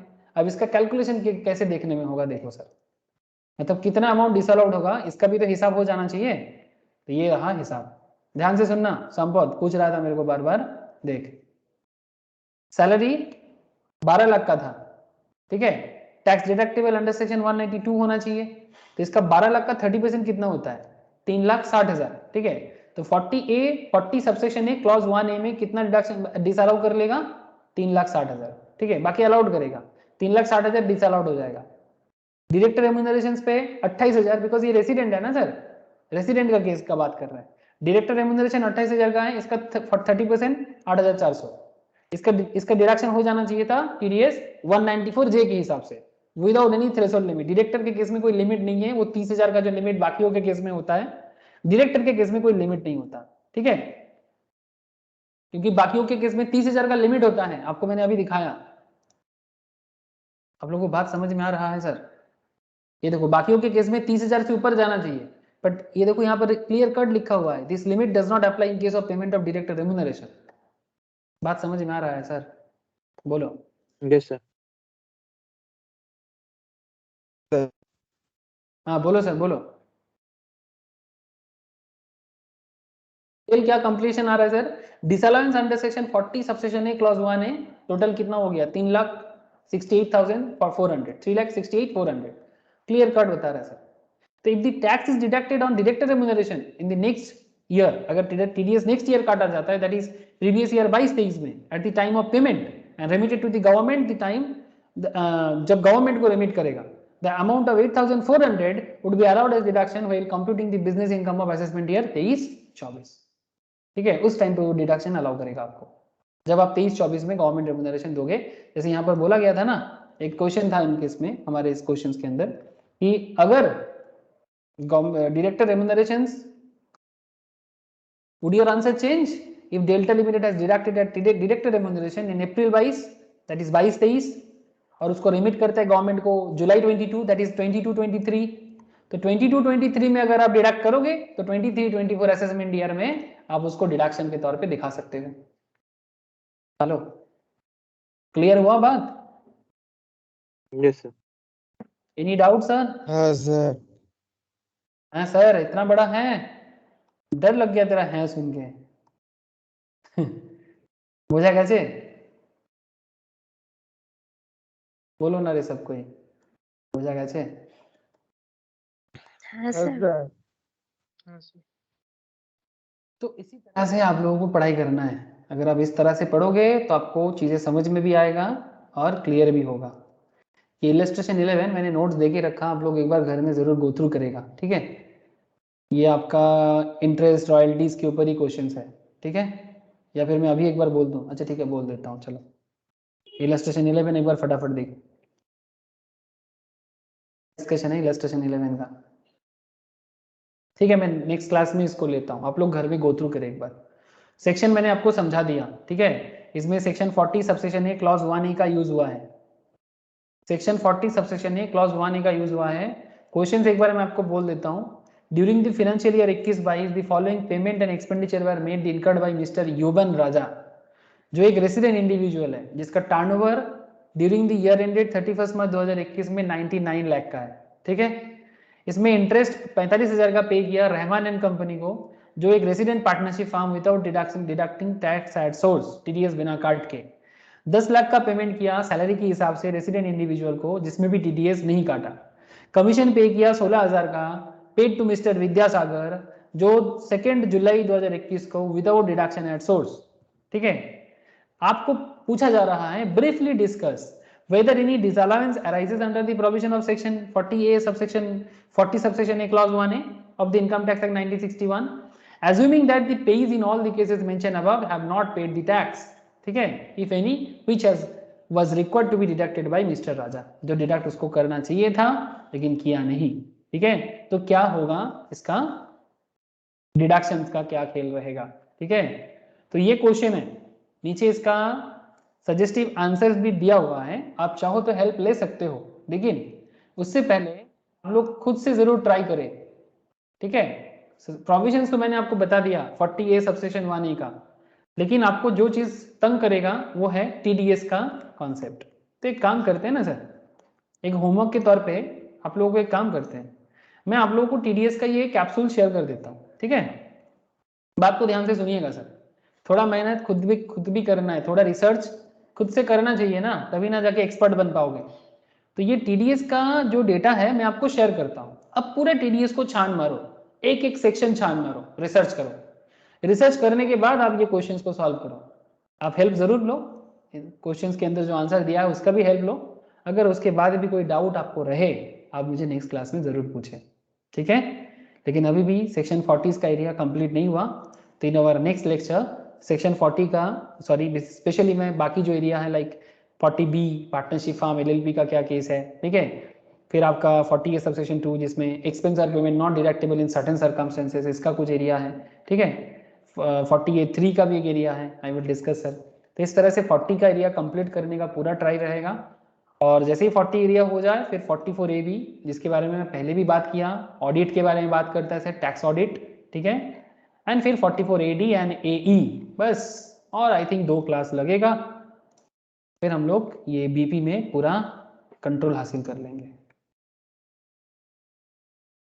ठीक है सर, इतना ही है आज। बोलो सर, বোঝা যাচ্ছে কি যাচ্ছে না? Yes sir. ওকে, হ্যাঁ, স্যার। অভিষেক বোঝা গেছে? हाँ सर। नंदिनी ओके, हाँ शुभश्री सर। तथा क्लियर ना? ठीक है, यस सर। डीपी का कंप्लीट नोट्स आई थिंक सबको मिल गया है, अगर किसी को बाई चांस नहीं गया तो प्लीज़ मुझे बता दो, मैं फिर से शेयर कर लूँगा। आप लोग पूरा बीपी का नोट्स में क्वेश्चन आंसर भी दिया हुआ है, आप चाहो तो प्रैक्टिस करना चालू कर सकते हो। ठीक है, बस कुछ और सेक्शंस है जिसके बाद मैं आपको कंप्लीट 2-3 क्वेश्चंस और कराऊंगा। ठीक है, आई होप नेक्स्ट वीक में बीपी का पूरा कंप्लीशन हो जाएगा, फिर आप बीपी से जो करोगे आप देखना आपसे बन पाएगा सर, गारंटी। ठीक है, जिस तरह से सैलरी पढ़े, एचपी पढ़े, बीपी भी पढ़े, ठीक है, जिन लोगों का हुआ है इससे पहले, जिनका नहीं हुआ बीपी से स्टार्ट किए, वो बीपी के बाद धीरे धीरे आगे बढ़ते चले, सब धीरे धीरे अडॉप्ट हो जाएगा, कंप्लीट डिस्कशन होगा सर। ठीक है, ओके सर, टाटा, फिर bye. Bye sir. Bye sir. Bye sir. Bye sir.